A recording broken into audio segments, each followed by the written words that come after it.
Did you ever think you would make it? I feel I'm so close I could taste sweet victory. I know this life meant for me. Yeah, why would you bet on Goliath when we got Bet David? Valuetainment, giving values contagious. This world of entrepreneurs, we get no value to haters. How they run, homie, look what I become. I'm the one. You literally, you pay for it. Adam, if you want it, I have a great Warren G story from Orange County, California. So, this morning, Adam was having I have to, share this with the audience. It's just purely all about integrity. This morning, Adam was drinking coffee, and I smelled it. I'm not going to lie to you. That was the most incredible smell. Yeah.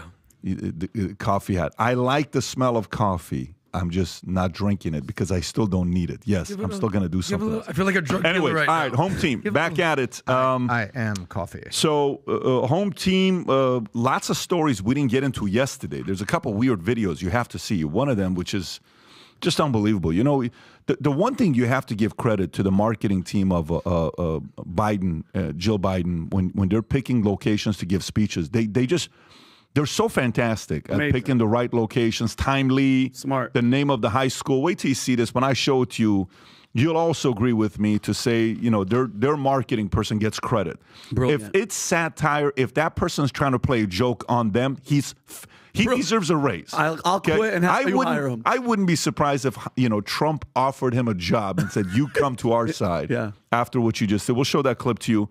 Steven Schwartzman, billionaire, says what Trump needs to do to get his support again, and it's interesting. We'll talk about that. Trump's SPAC, Truth Social, is up 175% in a 6-day rally. Why is that? We'll process that. Buy now, pay later holiday debt hangover has arrived, and consumers are wondering how the hell they're going to pay it back.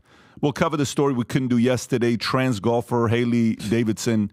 Vinny's got some insight on this. This person wins women's tournament, increasing chances to LPGA qualifier. Bernie Sanders' wife accepted a $106,000 book advance in 2017, but the book is still not here, and it's 2024. It's been 7 years. Okay.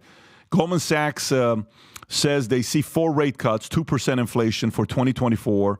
Stock market, ready?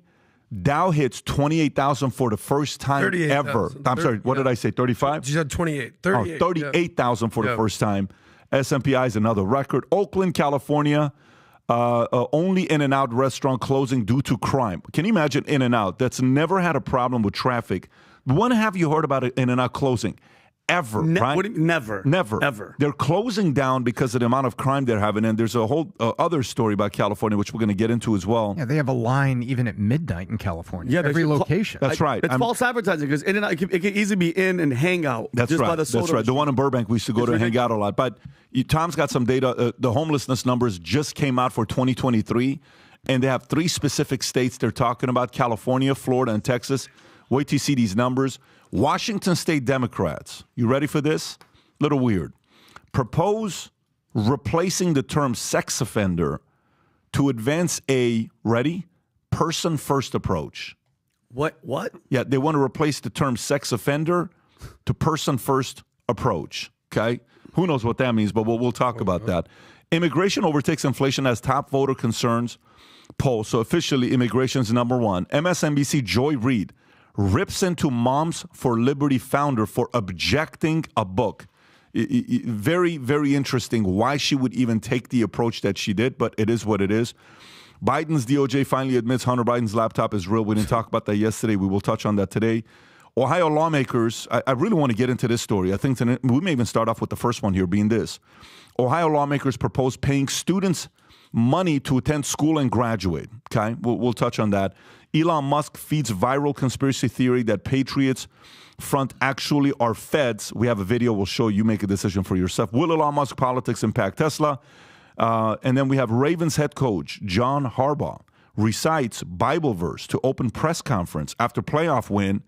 And then stories come about from a few years ago that he would choose to raise the baby of any Michigan, and this is his brother, Jim, would raise the baby of any Michigan football player who got a girl pregnant that's dealing with unplanned pregnancy. Talk about a family that's a true believer. Yeah. Childless future, birth rate plunging as millennials decide against being parents. This story from Yahoo Finance, I thought it's also interesting. More single women are buying homes. Single women are buying homes. NATO war, we may talk about that. Klaus Schwab, we may talk about that. Charlemagne the God says Biden has never been a good candidate, was elected due to unfortunate events. Maybe we'll talk about that as well. So having said that, before we get into all these stories, I want to go to our latest sponsor that we just brought on board, Nextiva. Rob, if you can play this clip, and then we'll get into the story of Ohio lawmakers proposing to pay students who attend school and graduate. Go ahead and play the clip.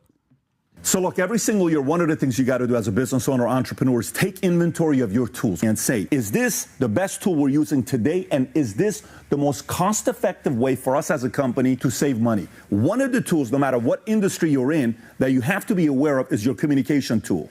Our sponsor today is Nextiva. Nextiva is a voice-over internet protocol, which means it's a system that you can create phone numbers in different area codes. So if you're in real estate, insurance, dialing for deals, Nextiva will help you get more answers and close more deals. You'll get unlimited calling, business texting, and auto-attended voice analytics, and many, many more features that'll make your business look as polished as a Fortune 500 company.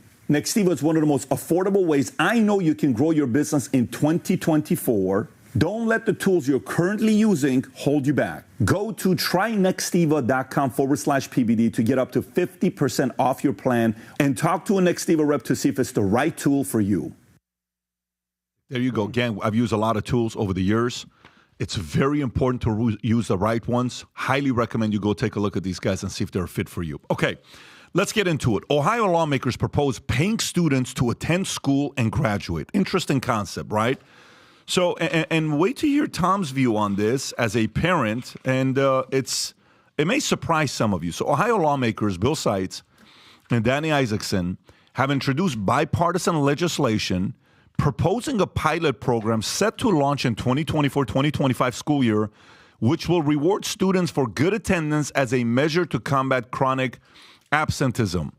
The program, to be administered by the State Department of Education and Workforce, aims to provide cash transfers to select kindergarten and ninth grade students in Ohio.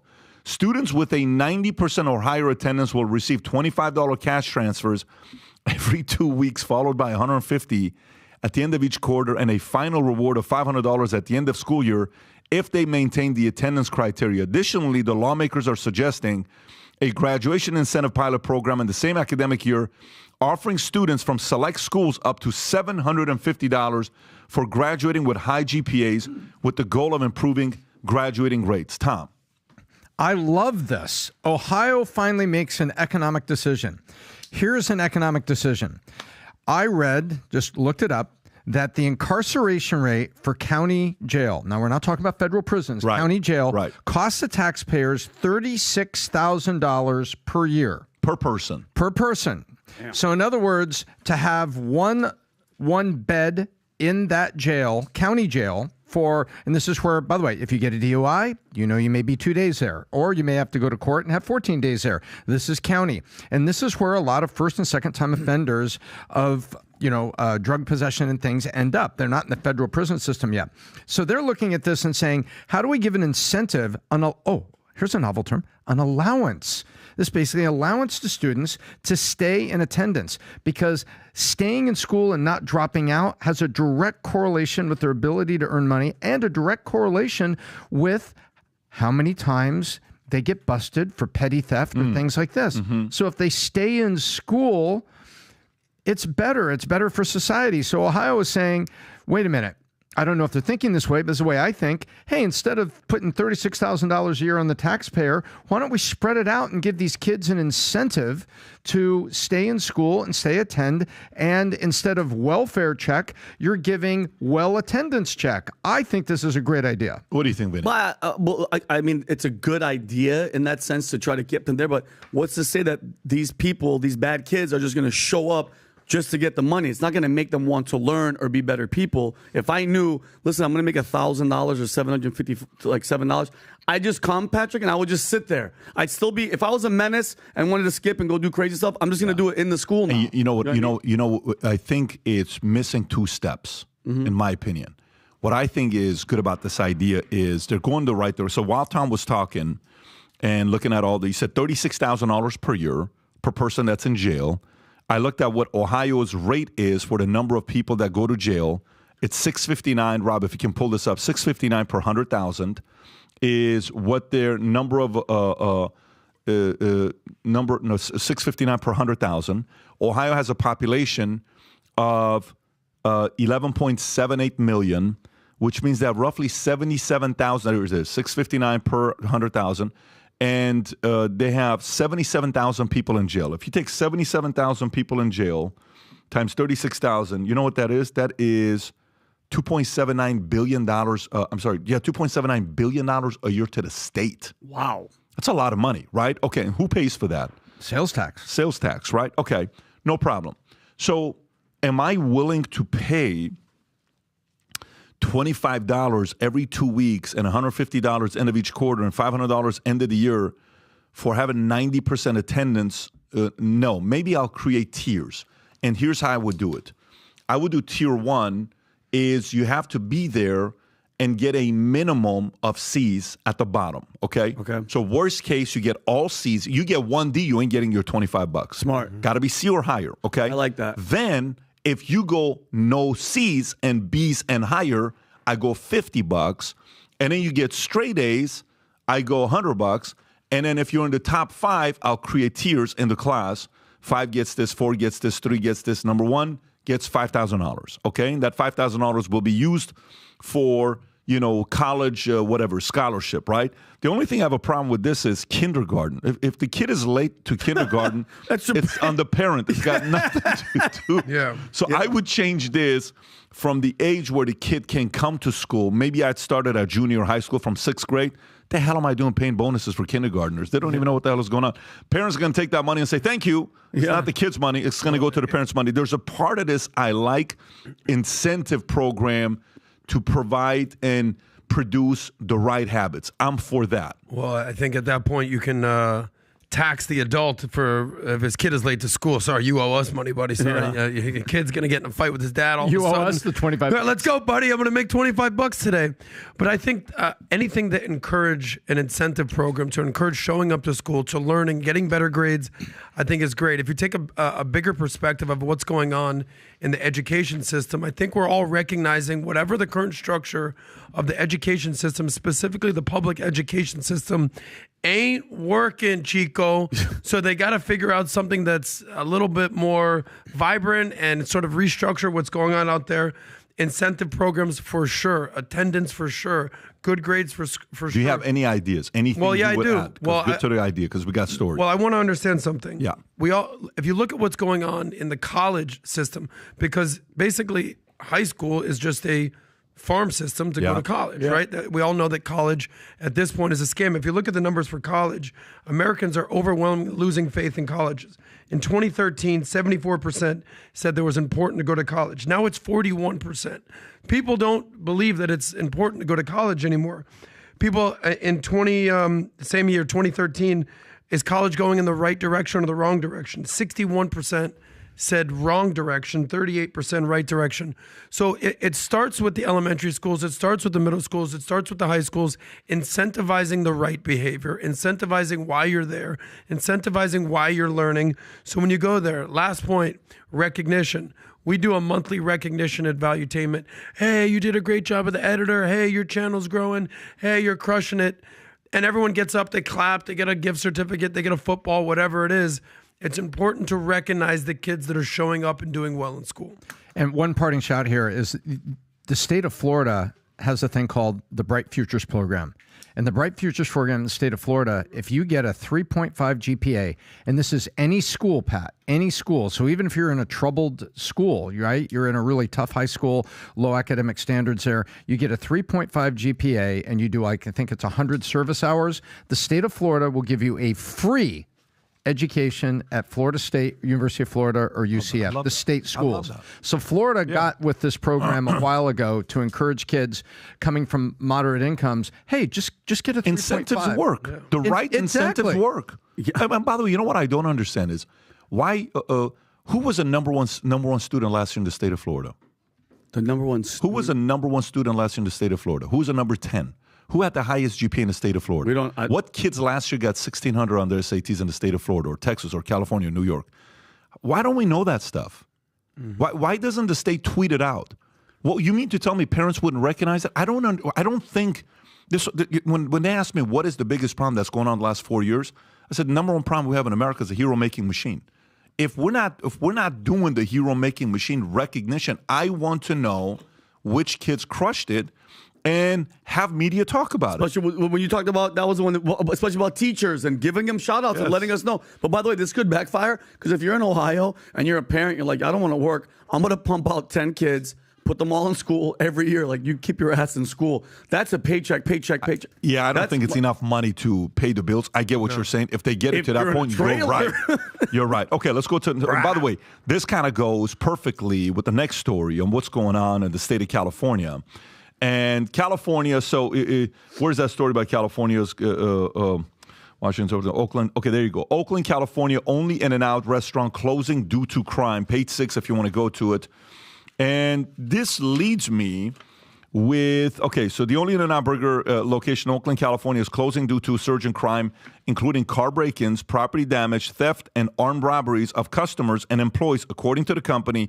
In-N-Out's COO, Chief Operating Officer Danny Warwick, stated top priority must be the safety and the well-being of our customers and associates. We cannot ask them to visit to work or work in an unsafe environment. The closure comes after repeated attempts to deter crime and maximize safety. As in the last day of operation for the Oakport Street location is March 24th.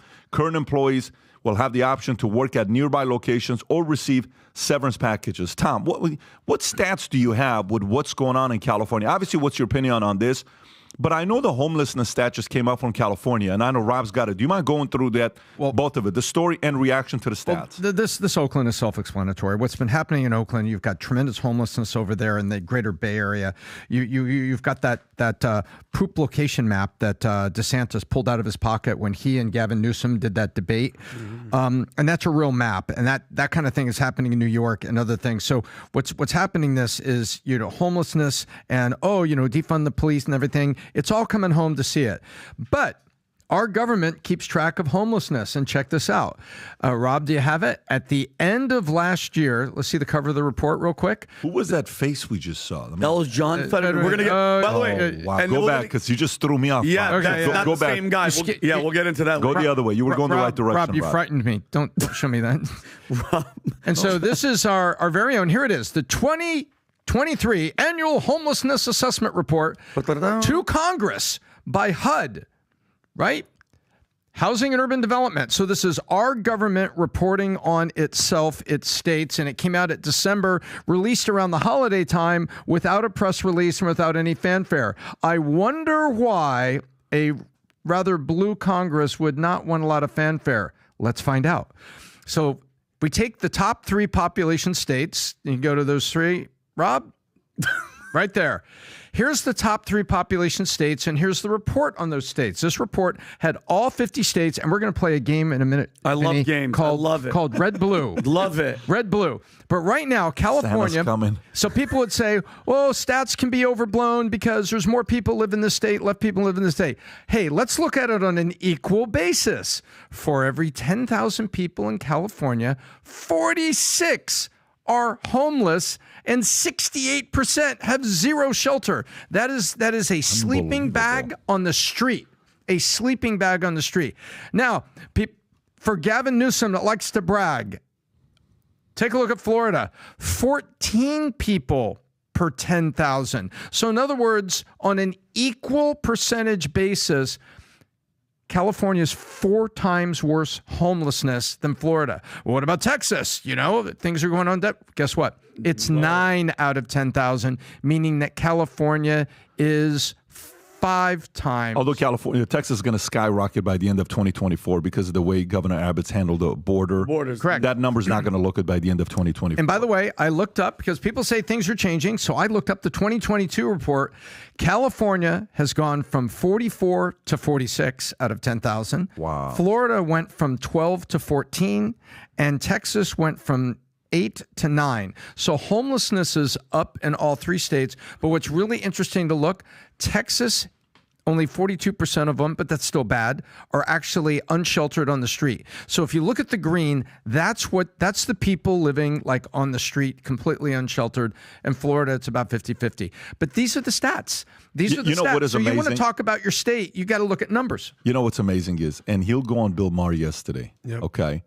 And I don't know if you guys had a chance to see it. Did you watch the whole thing? Yeah, of course. I watched the whole thing. Yeah. If you watch him on Bill Maher, his ability to spin everything as if Gavin? He's a bullshit Gavin Newsom was on Bill Maher yesterday. Bullshit artist. And his ability to tell, what they're doing and how much he cares and all this stuff. And Bill Maher's like, look, I don't like how divisive this is being. That's being red state, blue state. I don't like that you're doing that. He says, look, I agree with that. I think we all want to be loved. I think we all want to be liked. And I want to be liked. And I love Florida. I love the people in Florida. But what are you going to do? Are you going to let all these guys attack ESG, DEI, any three-letter word that they get? Are we going to let them do that? And it's only the red state people that are doing that. So this is happening under his watch. By the way, I want you to think about this, okay? Economically, who has hurt the state of California the worst since California was a state? Name anybody. You can name gangsters. You can name mobsters. You can name, gangs, blood and crip. You can name technology. You can name anybody who in the history of California hurt the state's conditions and economy the worst since 1851. Think about names. Tom, what names would you give? You lived in California. What names would you say hurt the state of affairs in California, the economy, the most? Wow. There was a governor named Democrat Governor Gray Davis, who got recalled and shot out of a cannon, and Arnold Schwarzenegger replaced him, and Gavin Newsom. You can look at their record. It's leadership at the top. You know what's the difference, though? During Davis, the net migration rate didn't skyrocket the way it did under Newsom, back to back to back. He may go down as the worst person in the history of the state of California that hurt the economy of California. I don't think there is anybody that's hurt the economy worse than Gavin Newsom. Just the economy? Or you're talking about just overall homelessness, dirty? If California was a company, he's the worst CEO they've ever had. I agree. No, because a CEO is judged on what? What's a CEO judged on? How happy people are? No. What's CEO judged on? It's the numbers and data. Yeah. Okay. So how did these guys go from that? Tom, they had a $97 billion surplus last year. Exactly. They lost $72 billion last year. How do you do that? They had a $90 billion plus so give or take, and they're down $70 billion a year. How do you spend all that money? How do you go through all that money? Historically, this guy, if he was a CEO in California, was a business, it's the worst CEO California has ever had. And you want to see, this is what his stock chart And by the way, he will still run for president, and he's still formidable. Still going to states, please. Take a look at this. California, the homeless rate has increased 30% since 2007. Florida, it's decreased 36%. Texas decreased 31%. So if you look at that as a long-term stock chart on homelessness, it's basically they've run California into the ground. And guys, one this is really fast, Tom. So they tried to recall him with Larry Elder as a voter, as a person. Are you that blinded? Everybody that lives there in California, to me, is like, yeah, everything sucks. They all complain, but they're like, yeah, but the weather. They always turn to the weather. How do you not recall a guy like blatantly in your face that is absolutely horrible? How do you not vote him out? I'll give you a little things there. perspective. I'm sorry. Yeah, go ahead, Tom. There's two things here real quick, and then we'll go straight to Adam. They successfully put him on the ballot. 100%. The citizens successfully petitioned, had enough signatures to get him on the ballot for recall. Yeah. But there was no one that was strong enough politically against him. That's what happened. Gotcha. Okay. No, I mean, look. So you're saying Larry wasn't strong Larry Elder enough. wasn't Larry strong Elder enough. wasn't strong enough. There was not a strong enough candidate, but he was ripe for the taking. We can do all the data, we can do all the stats, and anybody that actually is paying attention will look into this and be like, oh, wow. Nobody's reading into these stats. Nobody's doing the due diligence. Nobody's doing the research because it's all based on feelings these days. And we know that politics is a feelings game. How do I feel about the candidate? How do they make me feel? We've always heard, for facts don't care about your feelings. But most people these days operate on emotion and feelings. They're going over personality over policy. So we saw that debate when Gavin Newsom was up against DeSantis.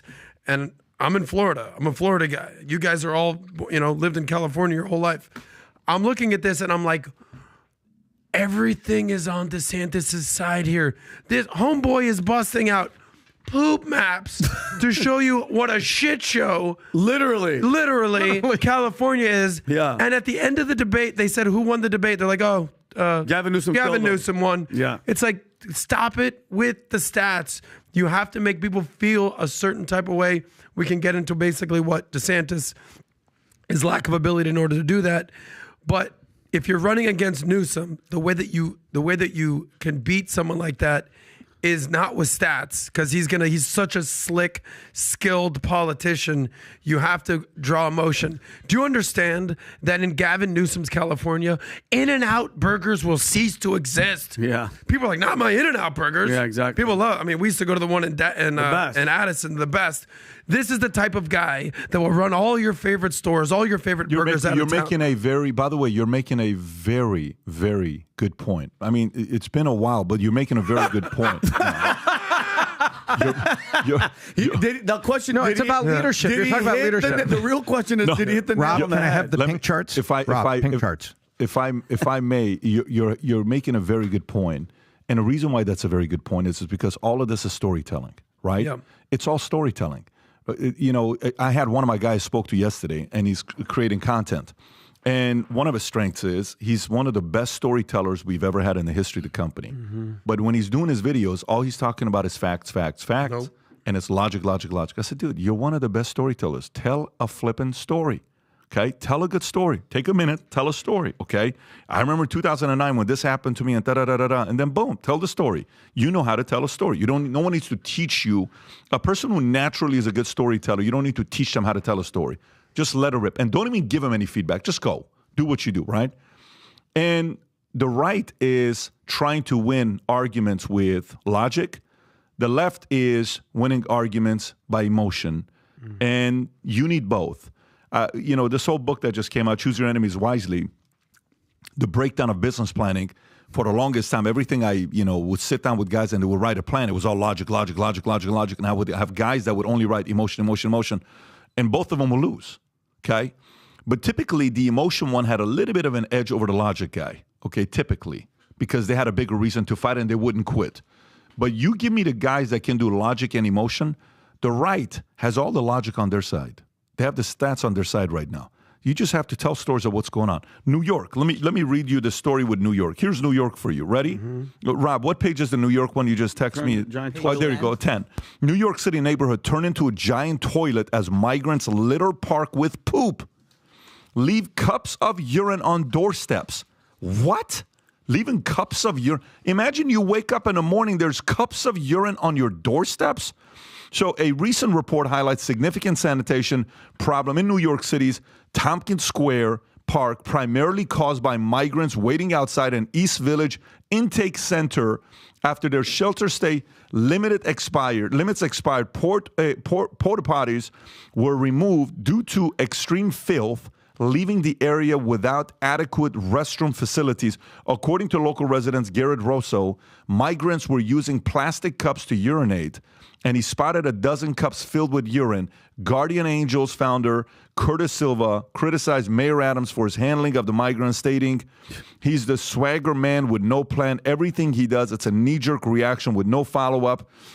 So again, when you see data and you see results and you show these videos and you see how unhappy people are, bad policies have consequences. You're seeing it in New York and in California. And here's the thing. What did you expect? Okay, what did you expect? You open the door, you let everybody in. They're pooping, they're pissing. I have reports from my cousins from New York. Guess what? Now the migrants are knocking on people's doors going, hey, panhandling at your door. And it's only a matter of What do you time. mean by that? They're knocking on people's doors going, hey, you have $1? Like, Can I have $5? They want money. They're like, in the corner when you stop at a light, homeless people come to your car. I swear to God, Pat, they're coming to the door, knocking and going money. Some guy, I forgot where a guy was interviewed. I saw him on X. He's like, I pay my taxes. I've never been late. I've always paid. He goes, now that you guys are opening up this place, busing people in, and now they're coming to the door, and now, guess what? This is first, it's poop and piss, knocking on your door. Next thing is going to be when they have no hope, they're coming into your house. Just wait and see. You're talking about the year of chaos, but it's coming because it's gradually happening. What do you mean by coming to your house? Like, hey, you got an extra spare room to let somebody live here. Come on, robbing the house. Because, bro, when somebody is backed into a corner and they have nothing, if they can't pee or piss anywhere, it's a matter of time to where they're starving and they're like, we're coming in your effing house. And it's only a matter of time until the narrative changes in New York. We say this all the time when we're in New York. Hey, I'm walking here. Yeah. And soon it's going to be like, hey, I'm pissing here, bro. Like it's going to change dramatically. Right. It's leadership. And we need leaders that are dynamic, that can not only, and this may sound familiar because I'm coachable, can not only drive but sell. And I feel like the conservatives know how to drive and drive stats, and I tend to be on that side. But you also have to be able to sell. You have to be able to sell your position, be a great leadership. Let's play a fast game, and we'll get to the next topic. Rob, the pink chart, please. Tom's got his game and charts on. This is the homeless today. report. Okay. You yell Tell red, a story, red or blue Tom. when I name a state. Okay. This is the top 10 that are on the homeless, and this is leadership. What's going on? District of Columbia. Blue. California. Blue. Vermont. Blue. Oregon. Blue. Hawaii. Blue. New York.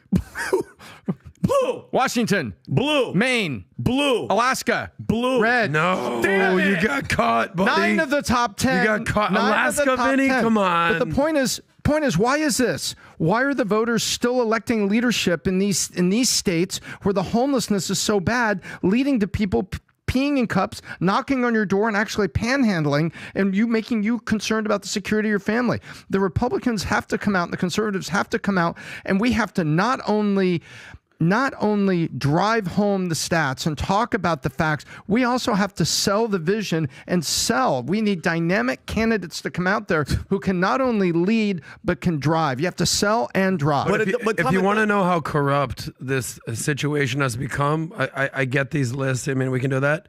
Look at number 1 on the list, and it's not even close. Oh, by the way, DC, 65 the capital of the United people- States, that is dictating policy all across the country, is an absolute disaster zone It's a right little there. shit show. But So- 50% worse than any state. But by the way, it's all by design. It's all for the votes. Think about what's happening in Texas. Because by the way, the majority of all that District of Columbia, they're all coming in through Texas.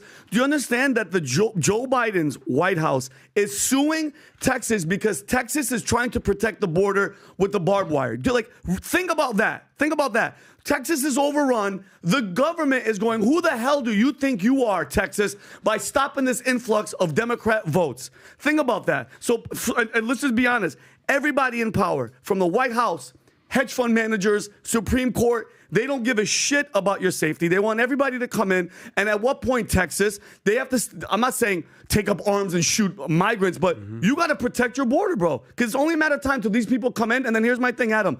If one illegal person kills one American in a car accident or rapes and kills or whatever, that's too much for me. And if that means you got to protect yourself because they don't give a shit about you. By the way, let me go to the story. Immigration overtakes inflation as top voter concern. This is a poll that just came up that now, this is as of January 22nd, The Hill. And the story is immigration has surged as the top policy concern among voters, with 35% of respondents listing it as their paramount concern, marking a 7 percentage point increase compared to the previous month's poll.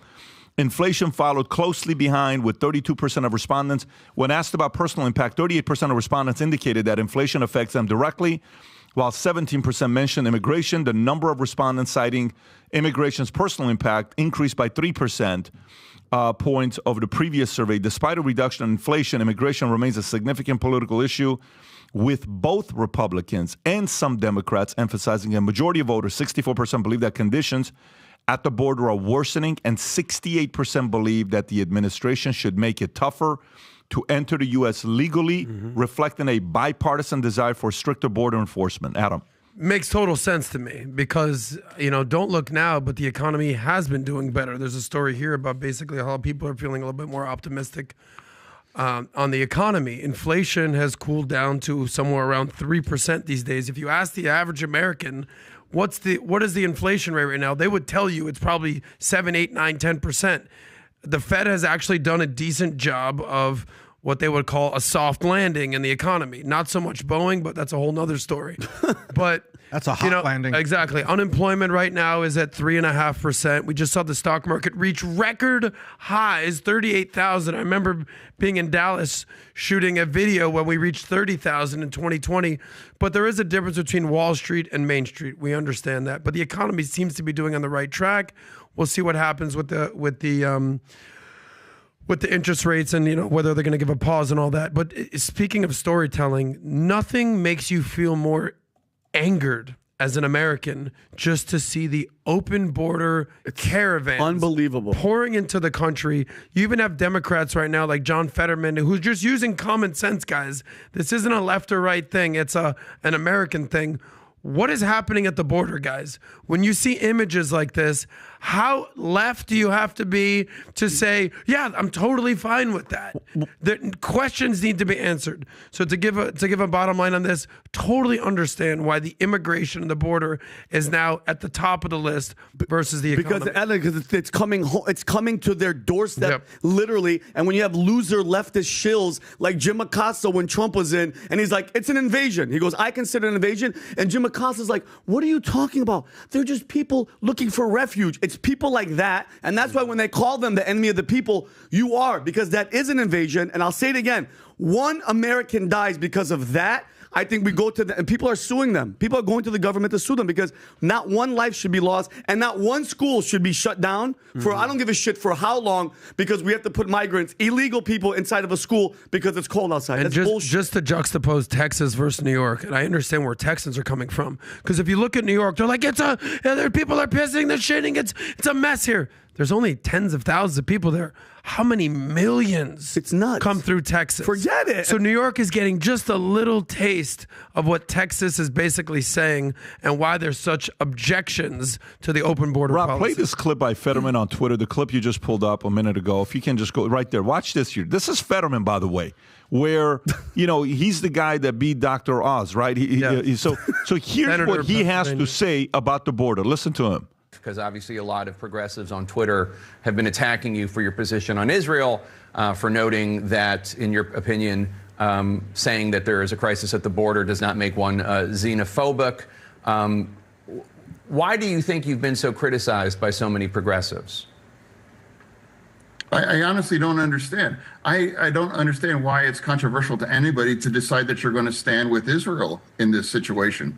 I honestly don't understand why it's controversial to say we need a secure border. I've been very clear. In fact, that was weaponized against me as Republicans in my race, that I'm very much a strong supporter of immigration. And, my wife's family, that's the Oregon story about that. And I think two things can be true at the same time. You can be very supportive of immigration, but we also need to have a secure border. And I think about immigration as we want to provide the American dream for any migrant. But it seems very difficult when you have 300,000 people showing up encountered at our border to do that. And I think we need to do a reset, and we have to work together and develop a new comprehensive solution to that. And that would also unlock a lot of the critical aid for Ukraine. Again, we cannot forget about Ukraine. That's critical for Israel and Taiwan. That's a very important kind of standard that we have to maintain, that we're going to support and stand with our allies that are very critical. Interesting. Well, first of all, I think since his stroke, and I'm so happy that he's better. Either the stroke made him think straight, or that's his body double, and his body double's a Republican, and they're like, "What the hell? Which one did we pick? Which one did we put in front of the camera?" Look, dude, Fred, you were supposed to interview these guys. That doesn't look like the same guy. That does not look like the same guy to me. You never know. It's not the same, but it is the same guy. But by the way, did you ever hear him speak like that? That's insane that he's turned completely. He sounds like a Republican. No, I don't think there's a body double. I'm gonna go with the facts here, not some fantasy. I think what this guy is doing is any guy in PA, because he beat Dr. Oz, and Dr. Oz was, I think, moved from Dallas or wherever the hell he came from. It's easy to dismiss this guy as a weird-looking, sweater-wearing, shorts-rocking dude. But when you actually put together some of the words that he's talking about, he's actually just using a very common-sense approach to politics. And he's not pandering to the left, and he's not basically, going down the path of the right and saying, hey, I don't believe in that. He actually has stances, and he actually has a backbone. This guy's got a lot of issues, bro. He had a stroke. He has health issues. It's been noted that he's dealing with anxiety and depression, and he's dealing with all sorts of stuff. But it's not hard to say, I stand with our democratic allies in Israel. It's not hard to say a country without a border is not a country. It's not hard to say, hey, whether you agree with it or not, I'm not on Team Vladimir Putin. These aren't controversial statements. But where we're at today in the wokeified left and the hard right is that people are going to say, what are you talking about?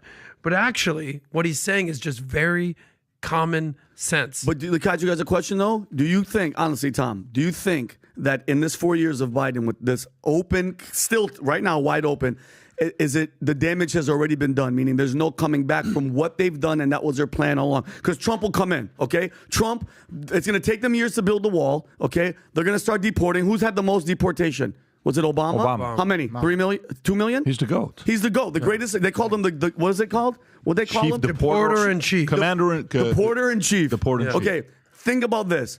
But when Biden's done, how many illegals would have be here? What's the projection? They're saying 12.99 million. Arkansas. Another Arkansas. Almost 13 million here. Yes. Okay.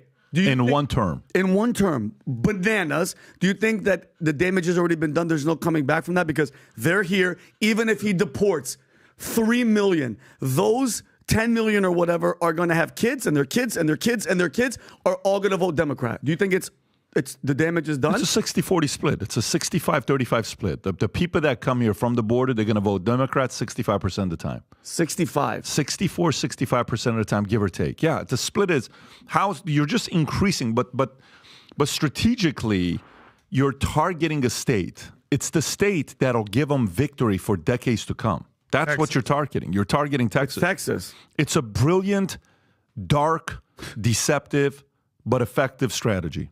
That's what you got to take. Your enemy is using a great strategy. In your face, they're doing it. Mm-hmm. And you're not doing nothing about it. Yep. Well, guess what? More power to your enemy if you're going to sit around and be okay with it. And they're like, yeah, look at what's going on with the border. Let's go on with the border. Yeah, it's open. Okay. Wide open. And, now here's the question becomes, I can't wait if, let's just say, Trump wins. Mm-hmm. He comes and he deports a record-breaking amount of people out of the state, and the left goes after him. And then he says, what happened to your hero? Yeah. What happened to your hero, Barack Obama? Is he not your savior? Mm-hmm. Do you know he held the record for the most people deported as a president? Go. All I'm doing is the catastrophic thing your president, Joe Biden, did with 12.1 million. Right now, we're at 8.5 million. 8.5. And you got how much longer left in his term? Whatever, another year, the way it's going right now. Right now, we got 8.5 million. Say we end up at 10 million. Say we end up at 11, 12 million, right? They're projecting 12,099,000. Okay. You know what Trump's going to do with that? So, but at the same time, the point you're making is, yes, the damage has been done. Percentage-wise, it's not a pretty sight. So let me get to the next story here, since we've gone with this quite a few times. Let's go to the next one. So Bernie Sanders, his wife accepted a $106,000 book advance in 2017. She's still working on the book. This is the leftist business publication Forbes that wrote this. 7 years after receiving a six-figure advance, Jane Sanders, wife of Senator Sanders, is still working on the book. A community activist, a former college administrator, accepted a $106,000 book advance, according to the Sanders 2017 tax return and a statement from her husband's presidential campaign in 2019, set to be published by St. Martin's Press, which previously had released the senator's memoir, Jane Sanders' book, was going to be about the couple's experience together in public service. A campaign aide told the Daily Mail at the time that the payment was made public. About 7 years later, it is yet to be published, but Sanders has held onto their advance. In an email to Forbes, she was optimistic about the project following Bernie's book in the presidential campaign and COVID. I am currently writing it, and dare I say, it's shaping up to be quite good. She expects it to be published after the election. Tom, you were in the publishing business. You had a company back in the days called Premier Digital Publishing, right? We published a book together. Yeah. Doing Your Impossible. Mm-hmm. So how long normal after the publisher gives the author an advance should they expect the book back from them? You're looking for your first draft of that book with structure in like 9 months. And then it usually takes about a year, as you know, Pat, for editing and prep and marketing and everything. So usually about 18 months to 24 months, the book's on the market and out there and has been sold and you're out there talking on radio shows about it. And so to be this long, I think the problem is what the book is about. It was our successful moments in public service. And I've heard, because I talked to somebody, they wanted 10 and she's only up to 1. And so she needs to find the other 9 successful moments so she can actually complete the book. I think that's what the problem is. Do you really think that's what the problem is? I think the problem is probably, excuse me, I'm going to say a word here. It's probably a piece of shit. And St. Martin's Press is saying, I need something different. I need something more. Pat, you have experience. Publishers have editors and experts that work on this, and they look at other books that are similar. They look at this very smart. And if she either hasn't produced it or what she's produced is unpublishable, and they're going back and forth on this. It's very simple. I should get the money back. It's become clearer and clearer and clearer to me that we were all duped in 2016. Because a lot of people basically were enamored with Bernie Sanders. Oh, the millionaires and the billionaires. And, you know, he's a great storyteller. We talked about that. But storytelling is only a part of it. You actually have to have facts on your side. And it's become clearer and clearer that there's Bernie Sanders, there's Sam Bankman-Fried, there's Bernie Madoff, and there's all something very shammy and scammy about all these guys. And he just is still in Congress basically running his little scam out there. But Rob, pull this up. Anytime that you look, if you ever want to know the difference between where capitalism prevails and socialism or collectivism and communist basically does not prevail, just look at the map of North Korea and South Korea, okay? And at night, and like how much South Korea is glowing and how much North Korea is in the dark here, right? So it's, Rob, you'll find it. But the policies is what you have to pay attention to. Yeah, you see all the lights going on in South Korea, and there's no lights going on there in North Korea. That's what's actually going on in Bernie Sanders' mind. He's telling you great stories. He's telling you that the Great New Deal is gonna do all this, and the wokeness and the leftness, but there's no facts to support any of his nonsense. So that part of the argument is great from the business standpoint. If a company comes and gives you money that you raise, okay, they say, we'll give you $100 million. Okay. They'll put a timeline. We want this money back within what, Tom? 3, 5, 7, 9, 10 years. It's called a redemption right, and they usually put like a 5 or 7 year deadline. Perfect. A redemption right. Why would a publisher not put a redemption right and say, hey, you got 3 years to give me a book. You got 5 years to give me a book. Okay, you're a big name. We'll give you 5 years. You don't need 7 years. Why am I giving you $106,000 for 7 years? Because I think here's what happens. Simon & Schuster, Warner Brooks, Macmillan, they all compete with each other. Yeah. And what'll happen is they'll want a big book from somebody that's just done something. First ladies, they want the book in the second year of their term. Every first lady has a book. They're looking for it in the second year, and they all compete. So it's the word non-recoupable. And we hear the same, so that's a non-recoupable advance. So I'm giving you an advance, it'll be non-recoupable, but they fully believe that the book's going to get there. It's like Adam can talk about, he follows NBA quite a bit. There's guaranteed contracts. Yep. If you get hurt or not, if you want to resign so they a premier gave a player, guaranteed contract to Jane Sanders. That's exactly. I believe that was probably a non-recoupable advance. Wow. The same way if you want to re-sign a guy's in the 5th year, you know what that is. He's played out his rookie contract and now he's an all-star. His option. And he's got the option. So guess what the NBA will give him? A team will say it's a $100 million contract and 20 a year is guaranteed. It's crazy. Same thing. What event was it when Sanders lost a bit of credibility with me? I mean, I think he's a true believer. Him and his wife, they went to their honeymoon in Soviet Union. I mean, they fully believe communism. They're not just like, they're true believers. They're all in. However, they're not half-stepping. What happened was the most incredible story was during his campaign, when it was done. And he was campaigning for minimum wage should be $15. And he was paying his workers, a couple of them, $13 an hour. Yeah, exactly. And that story came out. That's when I realized The campaign knock staff. it off with this $15 an hour But stuff that you don't want to I'll pay say your own one- guys. I'll say one more thing about Yeah. the book. Dude, I don't think anybody is excited to have this book come out. You know how sometimes we'll have booking meetings and you're like, all right, yeah, this person, let's get this person, but it has to be this week. It has to be in the next 2 weeks. We got to get them on here because the story's hot right now. Who gives a shit about Bernie Sanders, much less Bernie Sanders' wife right now? I think if I'm the publisher, Yeah. I'm just like, dude, go take the money. You ripped us off. Bye. She should just make it like she's probably done one chapter because he's probably done one good thing. Just make the rest pop-ups of just him going, like balloon hair. Do something, make it interesting. Yeah, Yeah. I think they don't care if she finishes the book or not. They're like, you stole the money, you Ponzi schemed us. The 100 Congratulations, have a great All right, day. let's Bye. go to an uplifting story with Joy Reid. So MSNBC, Joy Reid, and Moms of Liberty go at it. And you just have to see this exchange because MSNBC Joy Reid criticized Tiffany Justice, co-founder of Moms of Liberty, over banning the memoir, All Boys Aren't Blue, from schools questioning for qualifications. What is the expertise that you have and other Moms for Liberty advocates have to decide that a book, an award-winning book, isn't appropriate for students to read? Justice responds by stating, I don't have to be an expert to know that dildos are not appropriate for public schools, okay? I can read the rest of it for you, but I'll let you see the clip. Rob, if you have the clip, I'm sure Joy Reid's going to do a much better job than me reading this. Watch this clip here. And parents, I really want to know, how are you reacting to this exchange? Rob, is this the full clip?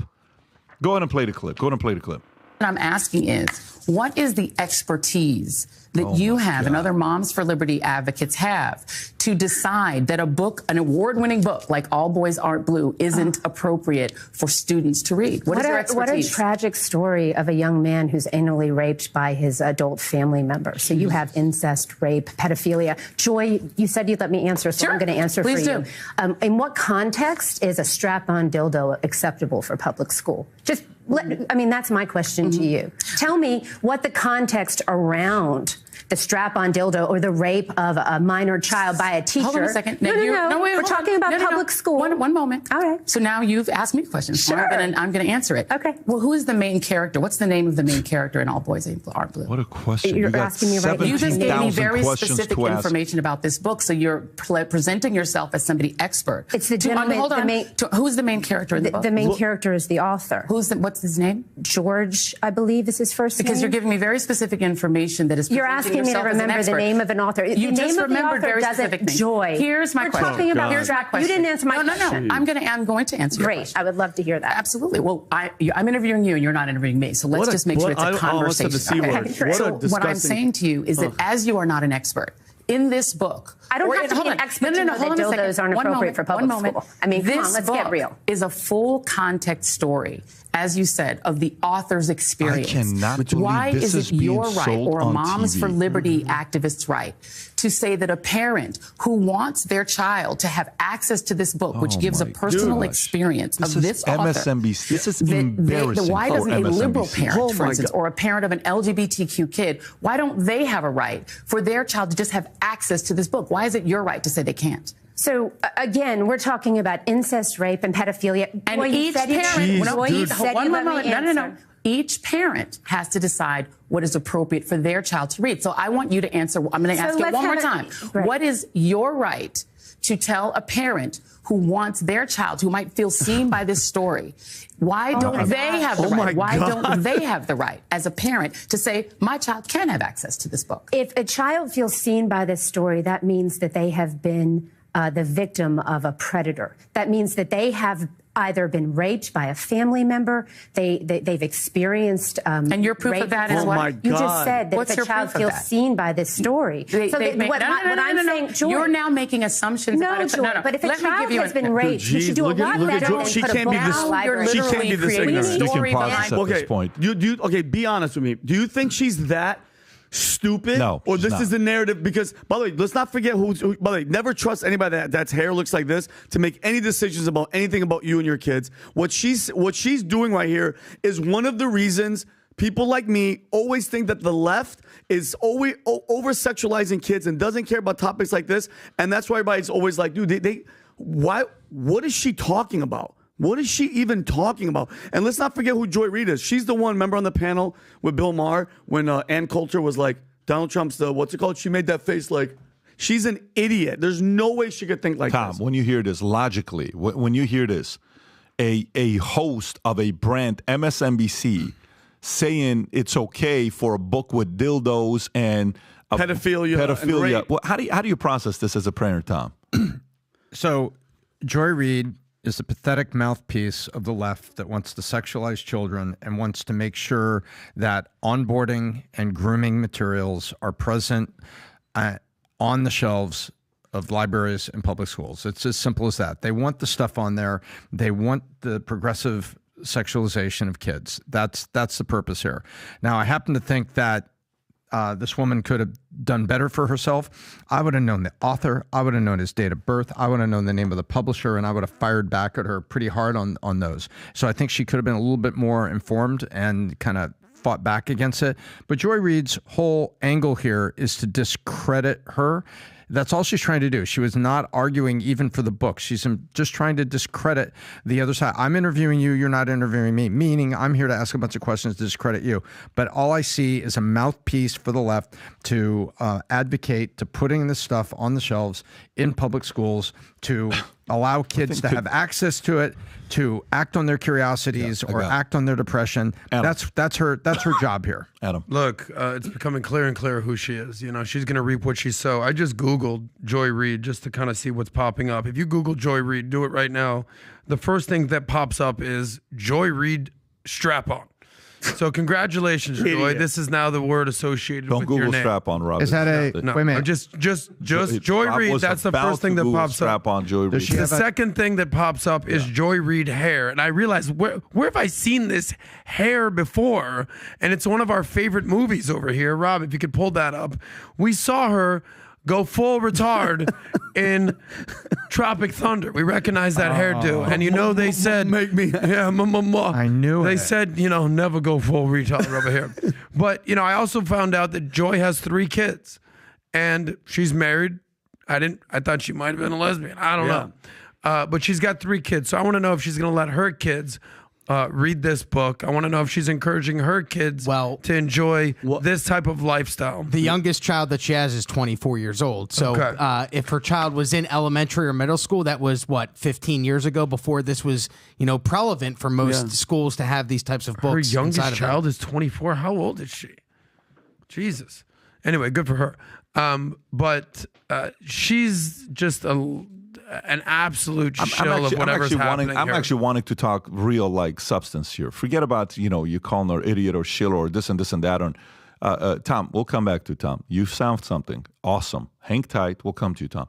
So forget about what she is and all the name calling. The average parent who doesn't follow politics closely is 80% of parents. 80% of parents don't care about politics. They don't follow it. They don't turn on CNN. They don't turn on Fox. They don't turn on MSNBC. They don't turn these things on. Maybe they get the news as it gets a little bit closer to the election cycle, maybe a little bit, but they're watching a Netflix show at night. They're watching a series at night. They're watching something like that at night. You mean to tell me you're okay with kids in school reading an award-winning book for, All Boys on Blue, which is banned, by the way, go to the top, which is banned by how many schools? 29. 29 school districts, and you think it's okay? And she asked the question, in what context is a dildo strap-on acceptable? And she says, let that be the decision of a parent? What the hell are you talking about? What are you talking about? By the way, I'm curious. I would love the survey of, 100,000 Democratic mothers who have kids of the ages of 4 to 12 years old and ask them, what do you think about what Joy Reid said? I would be so curious to know what percentage of them actually would agree with Joy Reid. Why would I want? Now, by the way, this is not even a conversation about the parents that are like, well, what's wrong if you're, some people are born gay. That's their argument that they want to make. Fine, go to that argument. But do you want them to be gay? There's a difference between somebody being gay, you're thinking, you believe they were born gay. Okay, but do you want them to be gay? Some people want their kids I to know be gay. they do. Dress them up. Yeah, that's the problem, right? Some people want that to be the case. So why would you give them a book like this and be okay with this being out there. Logic is lost. By the way, this is going to catch up to these guys. It's going to. The one thing about content creation and you being on TV and saying what you're saying, there's going to be a lot of stuff that's going to catch up to you that you said 5 years ago, 10 years ago, 15. You're going to be like, did I really say that? What the hell? What was that all about? One day, people are going to sit there and say, there's no way in the world I would say that a strap-on dildo is okay. What I said was, let the parents decide. This is nonsense, what people are talking about. And this is the part of America that's a little weird, that majority of left, right, center, they all agree on these topics. This is weird. Stop imposing this. Go talk pro-life, pro-choice, debate that. Go talk, amount of budget for military, debate that. Go talk healthcare, Obamacare, debate that. But this doesn't make any sense when you're imposing something like this to me, because as a parent, I don't want to hear any of this stuff in front of my kids. Tom, you were going to share something you saw about the book. What were you going to point out? Yeah, I think people need to know the book that their kids are reading. And you can't just take word for it here on the description. All Boys Aren't Blue, a memoir manifesto. Manifestos are declarations. And then I look at the last line of the description from the publisher. Johnson's emotionally frank style of writing will appeal directly to young adults. If you're reading this summary here and you're not really informed, you could be mistaken into thinking that perhaps this is a book about trial and tribulation and that there's something good in it. And the second paragraph, both as a primer for teens eager to be allies, as well as a reassuring testimony for young queer men of color. So that sounds like, oh, wait a minute. This is an engaging book. This is it sure as hell is a primer. We call it grooming. And so you read this, you got to be, and teachers pick. What teachers? And the award winning, who would get the award from? So you have to be so careful in this life, and you have to be aware. And I'm glad that there's a woman willing to go on TV, willing to go toe to toe with Joy Reid and to get attacked and everything, trying to get the message out that says this particular book and many books like it. Boy, parents, you better. Why is it that informed parents will read the ingredients on a bag of potato chips, but won't take time to really look into what's really in the books their kids are reading? And Pat, even from the book publisher, look at this description at the bottom, reading age 16 plus years old. So they're not recommending this for elementary school children. And look at the grade level, 10 to 12. That's sophomore to senior. So why are kids even having access to it? And that's why it goes to the point. Great observation, Rob, because I was about to say, like, that's recommended. It's not saying that these younger kids aren't getting it. And it goes back to the point, Tom. What is the end game, end goal? Because, by the way, Joy Reid had all those papers. That was a planned attack on that mother. And it's to sexualize these little kids for futures to come. Because guess what? Then if some guy wants to get close to them, they're like, oh, yeah, this is normal. Get it on the shelf, baby. Get it on the shelf. Get it on the shelf. Yeah, this is why we always hear it's no longer education, it's indoctrination. Exactly. Listen, if you're a 17-year-old kid, you're 18-year-old kid, you're a senior, junior in high school, you're grown up enough to do what you want to do at that point. You can drive a car, you could read a book. Stay the hell away from the 10-year-olds and the 6-year-olds. By the way, let me ask you a question. This guy, George Johnson, do you think he's straight, married, kids? 100% gay. What do you think? If it's his story, he's gay. Tom, do you think this guy is... Oh, yeah. That's him. Oh, yeah. Is that a turtleneck with a do-rag? Yeah, he's gay. Zoom in. 100%. Turtleneck, do-rag, he's gay. Zoom in right there, Rob. Can you zoom in? Go back to the Not that there's anything wrong with that, Vinny. To the top. No, I'm just saying. Right there. All the way at the top. He's a queer African-American, best known as the author of the memoir, Manifesto, All Boys Aren't Blue. Okay. Did it say 16 plus? Yeah, it said 16. You know how they have that in the movies, the PG-13, NC-17? They should have the exact same thing for books. And by the way, 10-year-old kids should not be reading this freaking book. By the way, I'm not bashing this guy. Like, who knows? Maybe the stuff that he went through confused him and made him. It has nothing against him. Guess what? If you want to read that book, fine. But why is there any access to somebody that's 6 years old, 7 years old? There's no explanation. And Joy, like, the only reason they can't fire Joy Reid is because she checks all the boxes. They can't fire her. So, by the way, for the people that are listening, you're like, look, man, just stop with this woke stuff. Just stop with this, fear porn with parents. Nothing is really going on. Like, what's wrong with this all boys are not blue or whatever? Okay, so tell me this isn't a little bit weird. Washington State Democrats propose replacing the term sex offender to advance a person-first approach. So, which means is a bill, House Bill 2177, to replace the term sex offender with sex offense in the sex offenders policy.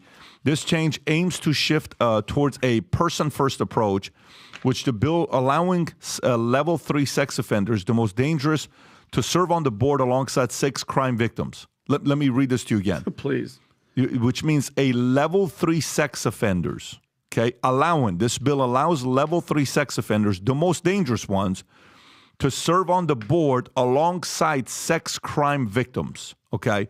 State Representative Tara Simmons, a Democrat and former felon, supports the bill, believing that sex offenders have invaluable information to share. SOPB Chair Brad Merrihew also backs the proposal, welcoming the inclusion of voice that provide a reality check in public policy. Republican State Representative Dan Griffey opposes the measure, questioning why the board should have a convicted sex offender as a member. The bill follows previous efforts in Washington to release sexually violent predators and place them in less restrictive alternative near childcare facilities. Tom, is this like a... So, by the way, again, you read this and you say, are these guys serious? Tom, what are your thoughts on this? These legislatures in Washington State have just lost their freaking mind. There's no sense of logic in this. There's no sense of... You read this and you say, where's the logic? Okay, you say, okay, even though I disagree with him, where's he coming from and what does he think is really going to happen?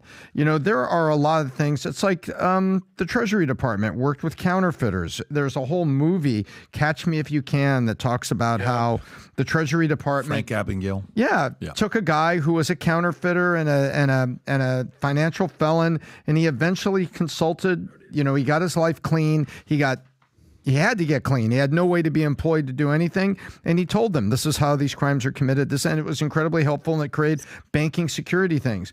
There's one thing to do that, to take criminals who are demonstrated that they have been, you know, I don't want to say healed, but they got their life together and stuff, and they come back and say, hey, here's your leaks in the system where, you know, people like what I used to do, where we can get access to your kids.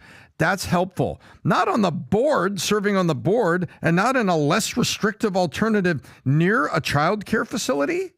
Near a child care facility? Are you kidding me? I don't understand it.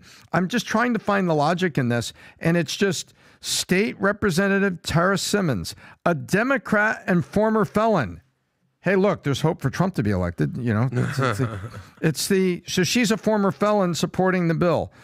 So what I see here, I see just a lack of logic. You can use former criminals to help you find leaks and to make things safe and change in the future. You can do that, but putting them on the board and then giving them, you know, actual access, this to me is just lunacy.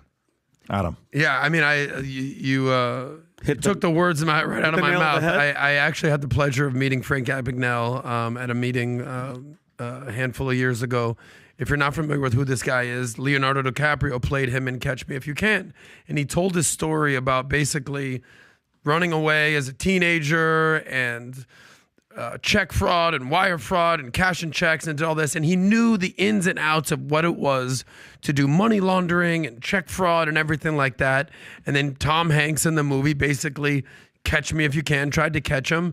And there was that whole cat and mouse game. But basically he ended up becoming an informant for the FBI. And we've seen this a million times with the mafia, people basically informing, and you know, we don't want to go down that path, understand like that. We've also seen people like former ISIS members that come out and basically inform level-headed democracies. This is what's going on over there. So that's, you know, if I can just try to spin this in a positive light, which is very hard to do in this situation, that's what I'd like to believe is happening here. Hey, here's how us sickos think. Hey, here's us how us weirdos are looking for. Because we saw the Sound of Freedom. We know what's going on. So if we can utilize these sickos to help catch more sickos, great. But some of these stories are not adding up right here. And I think any time that they would like to replace terms to me, like updating terms like pedophile. They changed Right. it to minor attracted person. Right. You're a pedophile. Stop trying to soften the language, because when you soften the language, it doesn't make the act any less crazy. Like, you're a pedophile. Because when I hear map, I'm like, oh, it's just a map. Right. No. You're a pedophile, and you have to be separated from society. I'm sick and tired of the language changing, because that's the problem. The culture changes the language, but the person is still there, and they shouldn't be in the public. Well, it all comes down to not hurting people's feelings, despite the fact that they're freaking pedophiles. I don't give a shit about your feelings. Exactly. If you're a pedophile, you belong in jail. We did a story 2 weeks ago that fat people, they're getting 2 free seats on a plane because they're no longer obese; they're persons of size. Yeah. So they don't want to offend the fat people out there. Make them pay double. When you worry about terms, you're back to worry about feelings. The point Adam made about feelings about 15 minutes ago, and he's absolutely right. You're not a thief. You're a non-permission borrower. Right. I mean, what are we going to do? Are we going to take everything that we have because we have feelings? We don't like the way the term feels. Well, look, if you don't like the way, what do they teach you? I've been part of, I'm going to say this carefully. I've been part of recovery sessions where I was invited to come support someone who is in recovery. And one of the first things they teach you is to not soften it. And at the beginning of these sessions, I sat in this back row, and they all walk in. They stood up and they stated their name and they say, "I am an alcoholic." And then they sit down. And then one of the guys stood up and he said, "I am an alcoholic, and I seriously have injured the relationships in my family." And he sat down. He apparently he's not supposed to or doesn't have to say the other part of it, but he said it bluntly. Why? Because he wanted to accept responsibility and accountability for what he was, and he's there in a group to get encouragement to go forward. And if we turn this into feelings, that feels bad, then really what you're doing is you're just moving accountability off of the person who has done things in society called criminals, whether it's a misdemeanor or a felon. You committed a crime, and you're softening it, and you're just taking the accountability out of society. Great point, Tom. So let's go to the next story. Goldman Schiffrin sees 4 rate cuts, 2% inflation for 2024. He predicts the Federal Reserve will lower interest rates 4 times in 2024, starting in March, and that inflation will reach the central bank's 2% target. He also expects the European Central Bank and Bank of England to follow suit, but the Bank of Japan to raise rates in April. He advises investors to look for opportunities in emerging markets such as Turkey, and recommends Chinese stocks as a contrarian buy after the local benchmark hits pandemic lows. He believes that the first half of 2024 will be marked by choppy, range-bound markets as markets react to the timing and the pace of Fed rate cuts, even though risky assets are expected to perform well throughout the year. He also predicts that the Fed will modify its inflation target to a range of 1.5% to 2.5% once the 2% target is achieved, and the next move in U.S. yields will likely be upward. Tom. So what we're hearing from Goldman Sachs is basically Schiffrin. And Schiffrin, I don't say I like Joshua because I don't really know him, but I've read a lot of his stuff, and he tends to be a pretty level head and a pretty long-range thinker. And so through that lens, I usually read what he's writing with some interest. And what's interesting here is I also balance out what we're hearing from the Fed. Fed Board of Governors, people have been saying, and you may have heard this, we think that rates may have to be higher longer. And they're not saying how many, you know what I mean, Pat? But you've heard the phrase higher longer. And what that means is that they're probably going to go longer before they reduce it. And that's right in line, and why he's interpreting this to say, hey, the Feds said 6 rate cuts, and it goes back to November. They said they foresaw 6 rate cuts in 2024. They haven't repeated that. That hasn't been repeated a lot. They've been now going to higher longer. And I think what he's pointing out is that you can take a look at the Dow, and although Main Street and Wall Street are not together, you're seeing an economy that is really trying to drive a little bit. We've got good news and bad news on consumer spending, on not just the spending, but how they're paying for it. And so Inflation is being a little stubborn right now. It's not at 2%. It's down lower. Certain commodities like gasoline are lower, which is a break. Heating oil is a little lower right now, which is a bit of a break, although the Middle East could raise that up. And what he, I think, is pointing out is that, hey, point number one, I think rates are going to be higher longer. Point number two, I only think there's going to be 4 rate cuts next year, which means if you're dreaming about a 4.75% mortgage next year, that means this year, 24, not going to happen. But it'll break 6. Oh, I think it'll break 6. I think we'll see 5.75 at the end of the year. It's a whole nother discussion I don't want to dive into, but I'll just give you 2 headlines.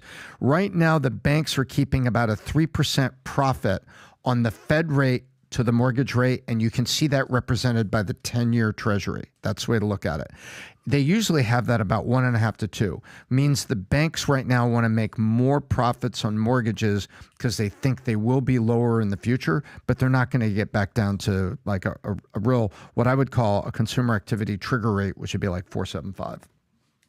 Adam.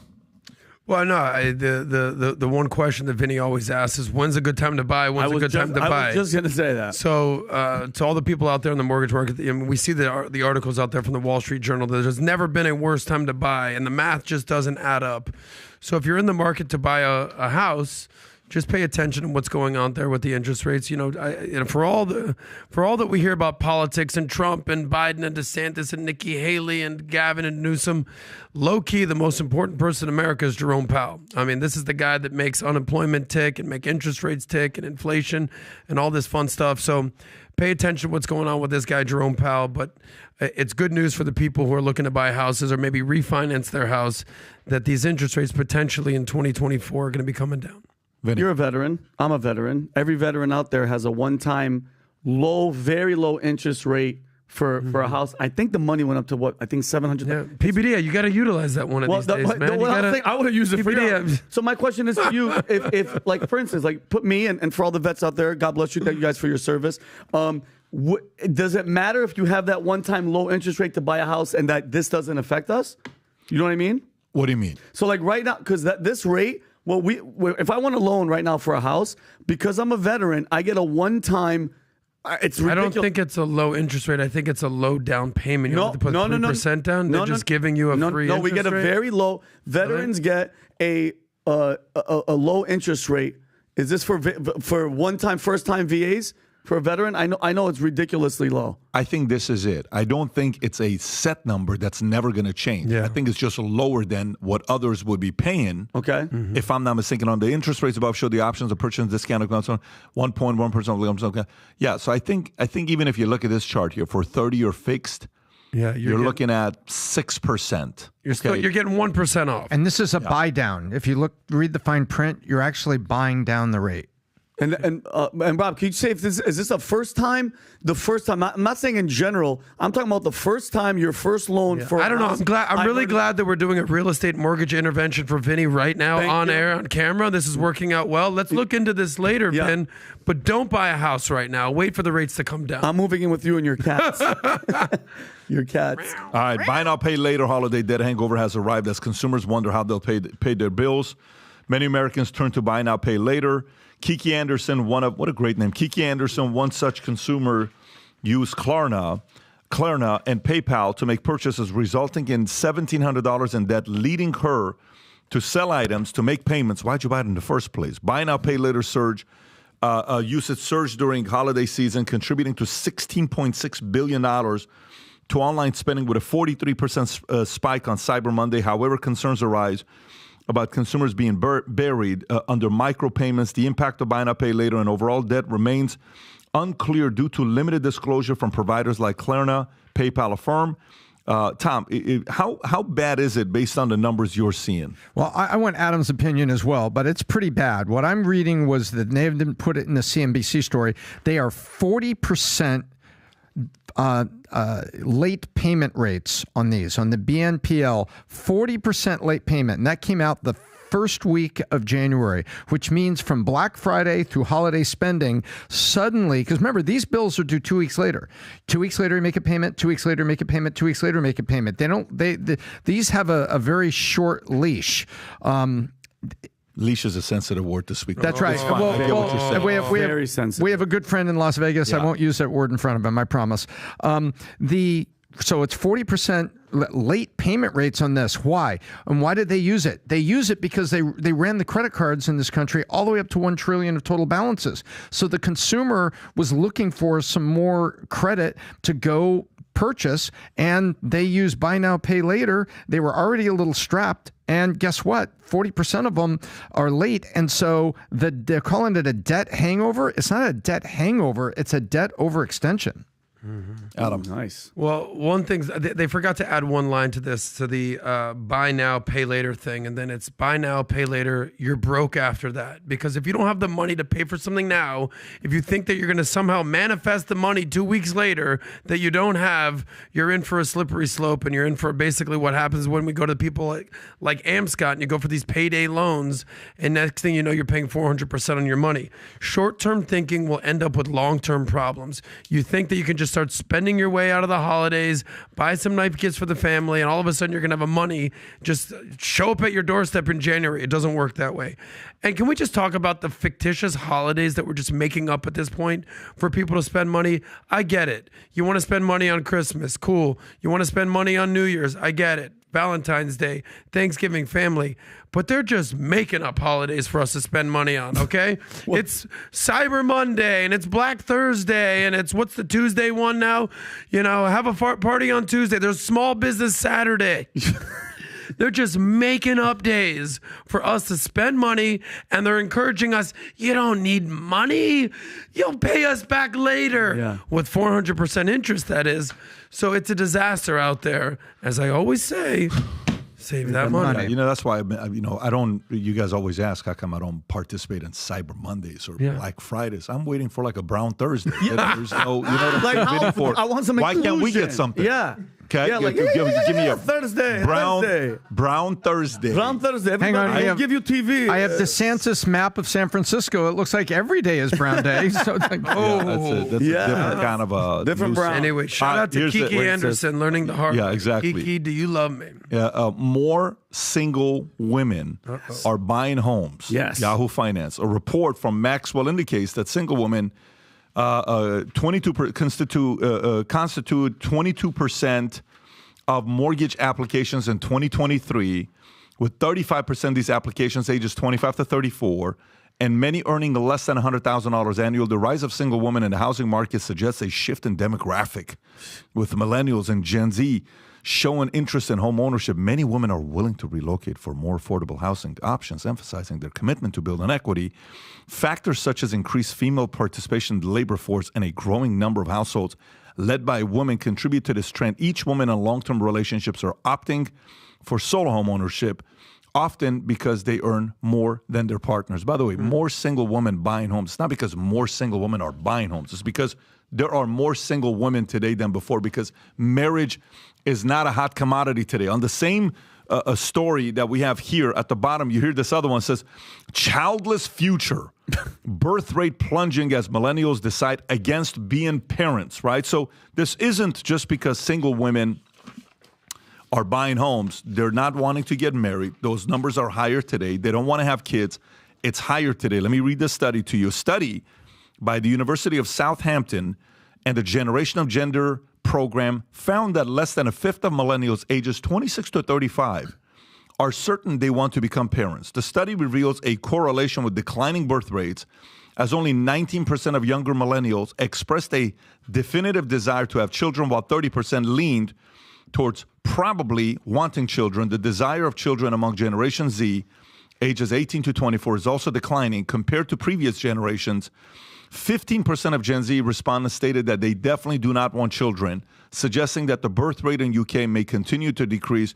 The study also highlights that the high cost of childcare and parents typically spending an average of $711 per month on childcare. For lower income households, childcare expenses can account 20 to 30% of their income. So, one, single women buying homes because they don't want to get married, and more people, more younger generation don't want to have kids.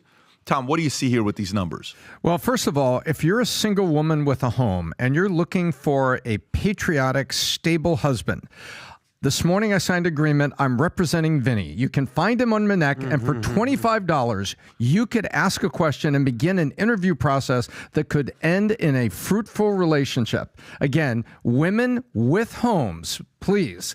Find Vinny on Minnect. What I think here, I think it's a little bit of a BS headline. I think you called it there, because there are more women that are single and not married than now. And what has happened now is we've kind of devalued the long-term relationship is what we've done. And when you devalue the long-term relationship, people aren't getting married. And when they see all the issues and the expense of having kids, some people make a rational. What they think is they don't realize the joy you can have having kids and what you're actually bringing to society. Yes, kids are expensive, but you know what? Generational creation actually makes a better, stronger society. And I think they see all the expense and they see all of they're in this mindset of like short-term hookup culture, and you have people that don't value long-term relationships and think of kids as just a pure expense, and then you're screaming in their ear that you should do what you want to do, be who you want to be, and do all this. None of that speaks to, hey, what about leading and serving and giving yourself to other human beings in a family? Listen, just Minnect me, ladies single, let's have a kid, it's crunch time. With a house. With a house. I say this all the time. If there's anybody I want commenting on modern day hookup culture, it's Tom Ellsworth, the Biz Doc. Nobody understands what it's like to be out in these streets and these clubs and these bars like Tom. And that's what I love about you, Tom. So, PBD, you okay, man? You good? I mean, the truth hurts here, guys. But Tom, great breakdown. But Tom, to be genuine, that's the kind of guy you actually probably want to mirror your life around, because he's actually a grown-up man with kids. Vinny, I pray for that for yourself and for you too, for me as well. Yep. But this story, it seems heartwarming on the surface. Single women are buying homes. That's great. But let me tell you what happens, ladies. You're going to be 35 years old. You move into your new house. You're going to be all set up. You're going to be going on. And then you're going to set up all the stuff around the house. You got to put stuff together. You're going to need some nails. You're going to need some hammers. You're going to need some screwdrivers. And there's going to be no dude there to help you out. So I don't think that's the type of lifestyle you want. If you want that Chelsea Handler lifestyle, wake up every day, you're 48 years old, you got no kids, you got 17 dildos, and you're just going to town on yourself with a glass of vodka, some Percocets and some vodka. Sign up for the Chelsea Handler mortgage. It's only 7% right now, and it's going to last you the rest of your life of miserableness. So the breakdown of traditional families, the breakdown of traditional values is basically what we're seeing seep into America. And for the people out there that's like, what do you mean? Men, you and Vinny, you're in your 40s and you're single. Well, a newsflash, women can't have kids after 40 for the most part. Al Pacino just had a kid when he's freaking 82. Yeah. The math don't add up. It's a little bit different. So, slide into Vinny's Minnect DM, slide into my Minnect DM, gentlemen, if you need some coaching with that. But there's no way that this is going to be a happy ending for a lot of these women that move into their houses. But Vinny, maybe that we can reverse the roles. So if you move in with this girl and you guys break up, you can sue her and take half her shit. I love like that. happens to 98% of men when they go through a divorce. Al Pacino. So try that out. How old is Al Pacino? He had a baby. 83. You think when he had orgasms he goes hooah? Well, at that age it's like hooah. Yeah, but it's. I think that I'm just getting warmed up. I'm getting warmed up. I think that, and this is to PBD's credit. Take another blue pill. Every single one of us needs to transition at one point to being selfish to selfless. And women have to make that move quicker than men. Men can hold out a little bit longer. But I say the same thing to my buddies who are 40. Some are almost approaching 50.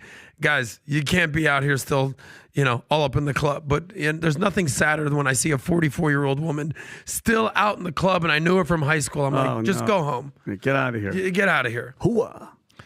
All right, a couple stories left, and then we'll wrap up. Biden DOJ finally admits Hunter Biden's laptop is real.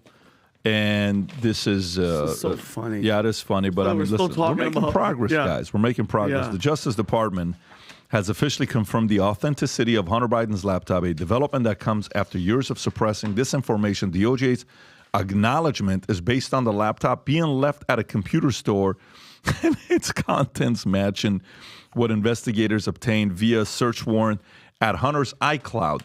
The laptop from Hell story, initially reported by the New York Post, faced significant denial and discrediting by the media, with the CNN, the Washington Post, the New York Times eventually acknowledging its authenticity in an interview with the White House and Means Committee. IRS Supervisory Criminal Investigative Agent Gary Shapley, a whistleblower, revealed that FBI extensively analyzed the laptop, and federal prosecutors expressed confidence that it was indeed Hunter Biden's laptop that had not been manipulated. Shapley affirmed it was a reliable evidence. Tom. So look, this is one, let's connect the dots. The media has been unleashed in the last 6 months to write stories that were critical of Joe Biden, his capabilities, his mental acuity. We've seen it. And these are top tier, frontline, mainstream media writing stories. Check. Obama attempts to talk to Biden right before Christmas to strategize about, you got to get serious about this. You should get my boy David Poloff involved. You should get some folks in here from my campaign to help you out. Apparently, Biden's people said, nope, don't want to do that. Obama circled back again, as the story goes, and said, look, you got people at the White House and you got people 100 miles away in Virginia that are trying to run this campaign. You're disconnected. Apparently, Biden said, thank you, Barack. We got this. And what did Obama do? Leaked it to the media. The mainstream media had the same article, the same story in unison. What does that have to do with the laptop? Well, guess what? The next data point comes out. The DOJ. This is Biden. They call it Biden's DOJ, but it's basically the DOJ that's sort of divorcing itself from Biden and saying, yeah, you know, all that stuff. Yeah, it was reliable evidence, and it was pictures of a young girl, picture of him snorting, and a couple of emails where he actually referenced getting his dad, you know, the president, involved, and getting kickbacks from foreign governments for fake consulting with energy companies. Yeah, it was real. Yeah, well, guess what? This is the perfect, and again, you have to tip your hat to the left, the Democrats. These cats play to win, and they have a great playbook. Okay, they have not only have with this story, they have the FBI go there to Twitter, shut down every single story. Okay, and then 4 years later, this is what they want. They wanted to drag it on so long that now when we hear it, we're over it. Everybody's like, no, it's not that we're over it. It's what's next. Follow the breadcrumbs. Yeah, follow the breadcrumbs. What I'm saying is, though, when this came out, do you know when this would have been hot, which would have changed voters' ideas on who to vote for, was during the election. So what I'm saying is right now, even right now, while you read that, I went, are we still talking about it? Like, I'm personally tired of it. I know it's real. I know what he did on it. I know about the drugs. I know about the cocaine and the underage looking. Follow the breadcrumbs. Rob, Vinny, when is that story? You're right. When is that story? That article came out the 51 or 50. Can you zoom out so I can see who the logo is at the top? This is from Politico. This is from Politico, yes, saying that it's so funny. And this is from October 19th of 2020, when 50 former senior intelligence officials signed a letter 2 weeks stating before election. Correct, that the Hunter Biden laptop was Russian disinformation. But they're brilliant, though. But Tom, did you feel like? Do you understand what they do? Senior, by the way, senior intelligence. By the way, heads, the top. I didn't realize that there was an argument over whether the laptop actually existed. What do you mean? They said, hear me out. It's fake. I thought the argument was what's in the laptop. Correct. So basically, not the existence of a laptop. We had plural. There was we had what's his name, John Paul Mac Isaac. Yeah, the guy, the half blind guy that was here. Yeah. He said, I touched it, I felt it. I can't see half the shit, but I have it. By the way, his house got swatted the other day by the Delaware PD. This friend right here. He has those crazy eyes where he can see Pat and Tom at the same time. Now he's blind, Vinny. No, he's not. He wasn't blind. He was looking at Tom and Pat. No, he's when you see laptop, when you see the word laptop, substitute it in your mind. Election deception tool. And so in 2020, the laptop was an election deception tool 2 weeks before, so that they could basically manipulate the election toward Biden against Trump. Now they're using the election deception tool to prepare for the movement of Biden aside. Adam, don't start yelling. I'm going there again.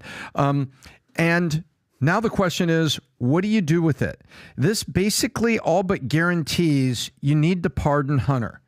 And it also means if you're pardoning Hunter and you have all the stuff in there that was very incriminatory about Biden and the family members actually taking the money, how do you pardon Biden? If you lose the election, you can't pardon Biden. if Gavin Newsom wins the election and the deal is pardon him on the first day, damn well you better win that election, right? Of course. How do you pardon Biden? That's a great point. I believe that not only do you have to say, at the convention, there'll be some guys backstage who throw a bunch of bags down the stairs. Okay, oh my gosh, did you hear that? Biden has fallen downstairs. We need a new candidate. So they're going to architect something at the convention, right? He slipped and fell in the shower, whatever it is, or for the good of the company, for the good of the country, I've decided to step aside, and I will allow someone else to be here. However they architect that, and I think it's happening at the convention. Now the question is, how do you pardon Biden? I think he has to resign, and you got to get Kamala to do it for one day. But then my question would be, if I was Kamala Harris, that's got a big old price tag on it. Okay, wait. So you're pushing me aside. I'm out. I'm not going to run. She's got an ego. She wants to run. And you're going to set aside for one day, and you want me to pardon him for one day? So I get to be the first female president for one day, and I'm going to pardon him? He says, you got to put a couple more zeros on that. So my question is, in all this, follow the breadcrumbs. It is steadily leading to Biden is out. And it's very steadily leading to that. Just look at the breadcrumbs that are in plain sight that are being leaked by the left.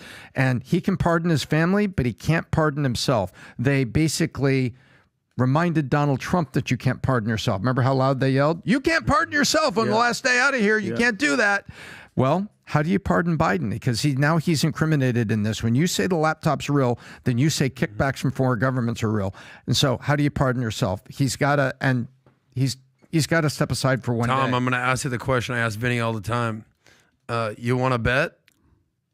I don't think. Look, everyone has this speculation that Michelle Obama's coming to rescue this, that Kamala Harris is going to be president for a day. It's becoming clearer and clearer and clearer. It's Trump versus Biden. Whether you like it or not, the election nobody in the country wants to see. But it's happening. I do not think at all that Joe Biden. How much you want to bet? I'm not saying that I'm advocating for Joe Biden, but we're all coming up with these Gavin Newsom conspiracy theories. What I'm saying is, and all of a sudden, Michelle Obama is going to whip her dick out and become the president. You said it. I'm just saying, said it, brother. It's clearly. Hold on, but Adam, can I ask you a question? It's Obama. Can I ask you a question? It's Biden versus Trump. So you think, in 1 year on a debate stage, Donald Trump with Joe Biden is going to happen? Yes. Are you absolutely out of your mind? Besides the fact that I don't think he's going to physically, mentally be there. Talk is cheap. Put your money where your mouth is. Hold on one second. I'm not saying I'm looking forward to it. I'm saying that is what is far and more likely to happen. Pull up the presidential odds right now. But just look at the numbers, guys. This guy thinks that he's going to drop out of the race and president. And he's going to do all this nonsense stuff. I want to ask him, Rob, and just follow the odds. Do you three think it's going to come down to Joe Biden against him? I'm just curious. Do you think? By the way, look at where Michelle has come up. It's still 12 to 1. It doesn't matter. That's a lot different from 1 to 1. Yeah, but by the way, Michelle wasn't even in the top 30 6 months ago. FYI, Adam, numbers guy, she was all the way at the freaking bottom with Oprah. Look at where her ass is right now. Right behind your boy and we're less than a year away. So stop talking about it and be about it. Put your money where your mouth is. I'm your friend. Then your talk is cheap. Oh, you're my friend. You don't want to take my money? I'll gladly take your money, Vinny. And I love Can I ask you one question? There's no emotion here. I'm just saying, look at the numbers. Do you think it's going to be just no betting? Do you think it's going to be Joe Biden to go against him? When Biden's, you just asked him a question. Hold on. I want to ask you too, and you too, Rob. Just do you think it's going to be Joe Biden versus Trump when it comes down to it? I think here's how I process that. If no one's ever gotten reelected, being in the 30s, okay. And Democrats are not, going to sit there and just be like, yeah, listen, let's take this L. I don't think that's the kind of a party they are. I don't think they're going to just take an L and say, you guys, like this morning, Josh Allen was being interviewed. Not this morning, day after they lost. The quarterback. Yeah, the quarterback from Buffalo Bills. So, how's it feel now that it's real? At least I'm alive. At least I have another day, right? Which, kind of trying to, play it out. And you heard Giannis when he lost, and the guy asked him a question, do you see the season as a failure? And Giannis loses Pissed right? off, yeah. And gives an answer. I don't think Dems are going to let an easy victory for Trump, especially Trump, okay? Think about the Republicans that have won in the past and how much they hated him. Bush was the Antichrist, right? You go to Senior. You go to Reagan. They really hated, some of these guys. The level of hate they got for Trump, it's nowhere near to any of the candidates they've ever had. Okay. So do I think they're going to let Biden be the candidate? It's one of the worst decisions they will ever make if they do that. One of the worst decisions they'll ever make. So for me to sit there and take his argument and say, I'm telling you, this is what's going to happen, I understand his logic because what month are we? January? We got, 10 months left? Less than 10 months left? 9.5 months left? Months. I get what he's saying. But also at the same time, man, I don't know why I'm convinced. I've said this, the hardest part they're going to have is Kamala Harris. Kamala Harris, how do you get her to set aside? You have to give her something for her to set aside without complaining, bitching, and whining. And you can't replace her with a white guy. Trump's going to run with that. Republicans are going to run with that. They put another woman in the back of the bus. So all the progress Democrats were talking about, 60 years of wasted, boom, out the window, right? Yep. Kamala, go sit in the back of the bus. The first thing you'll see is a picture, a meme, with Kamala Harris in the back of the bus. Yep. And you know who's going to post that picture? Donald Trump Jr. and Donald Trump are going to post it. And then everybody else from the MAGA camp is going to share that because it's going to be funny to share. It's going to make sense. So, no, I think the argument with Kamala is if they lead with Michelle as president and they lead with Newsom as VP, it's a phenomenal forgiveness of Kamala sitting down and saying, okay, that makes sense. I think that's the only way where the Democratic vote is not going to do that. But the right is still going to be able to say, no, you still sat down the VP and replace her with Newsom. So maybe it's going to be Newsom the lead and Michelle VP. And the reason why Michelle wants to be VP is because she does not want any of the job or nothing to do. She's a great promoter. She'll go around talking about how amazing Gavin Newsom is and how much he's done for the states and how great of a thing. That's the card they're going to play. But if they just go with Joe, Adam, my biggest challenge is if they just go with Joe, you're losing 9 out of 10 times on many of these polls. So why would they do that? I don't see Dems just taking an L and saying this is a lost cause. I fully agree with your perspective right here. And this political jockeying, every angle you turn, all right, if Joe doesn't go, then we're going to have Kamala run, but we don't want Kamala. But all right, so we're going to put Michelle there, and then it's going to be Michelle and then Kamala, but then there's 2 black women running for president. That's not going to happen. Oh, my God, that's never happened. No woman's been elected. Okay, so then we're going to have Gavin Newsom come in, and he's going to be our savior, but everyone knows that Gavin Newsom's just like all these jockeying. I just look at the facts in front of my face. They are looking at they're running into a buzzsaw with Trump, and they're just having senile old Joe Biden at the front of the bus, and they're hoping, and they're praying, and they're wishing that, all right, America, we're going to do it again, and we're just going to convince everybody that Trump is a threat to democracy and he's racist, and they're going to try to do that, and it's likely to fail, but he's the guy. The only reason he won in 2020, Adam, is because, by the way, COVID. He's the bad guy. No, I don't care if Jesus Christ was in, but that and suppressing stories with the FBI. I agree with you. Hold on. So to think right now with this 4-year track record, which keeps getting worse, that they're going to both walk in and Biden has any chance, you're going to throw. I'm not saying he has a chance. I'm saying he's going to be running. Charlemagne the God says Biden has never been a good candidate, was elected due to unfortunate events. Charlemagne asserted that Biden's dismal polling is due to how he's never been a good candidate and was elected for, a series of unfortunate events. Charlemagne expresses concerns about Biden's messaging and his ability to inspire voters, saying their messaging sucks, even though they have accomplished some good things while they've been in the White House. Nobody knows that. Nobody wants to party with Joe Biden. He's just not inspiring in any way, shape, or form. Maybe he needs to find a little bit of that Obama, Bill Clinton energy to inspire. He's not going to find it, guys. No, Charlemagne emphasized the importance of presidential candidates addressing issues related to upwardly mobility, saying, how can you put money in people's pockets? Because that, gives people a sense of security.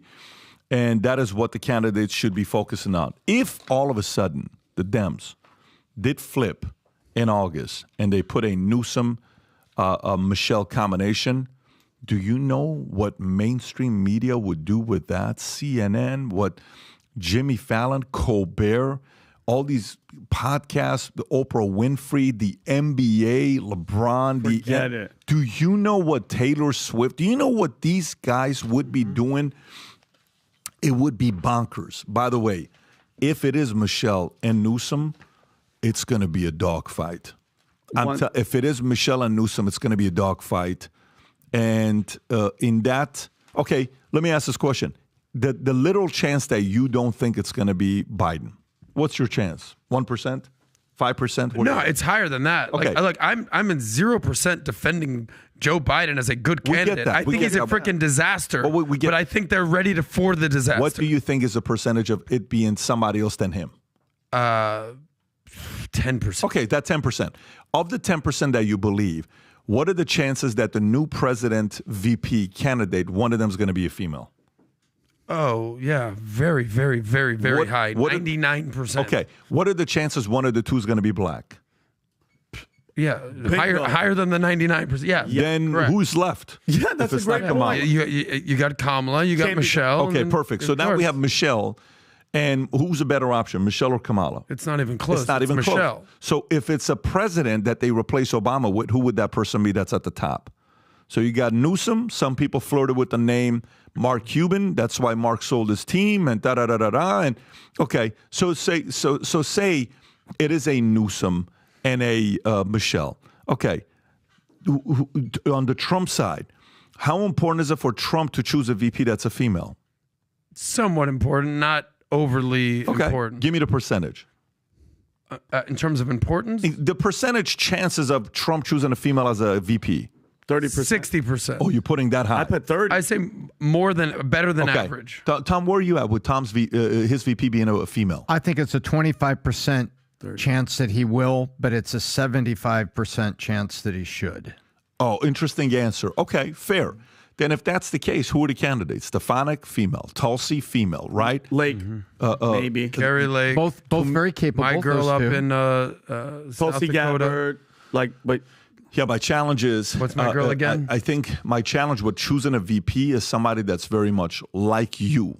Okay, if you choose a VP that's like you, Christine from South Dakota, right? It's too much like you. If it's like you, then there has to be an element of that person being different than you to be able to compete. But if it is a Newsom Michelle and it's a Trump whoever, oh my gosh. Gloves off. Every day is going to be a fight. Yep.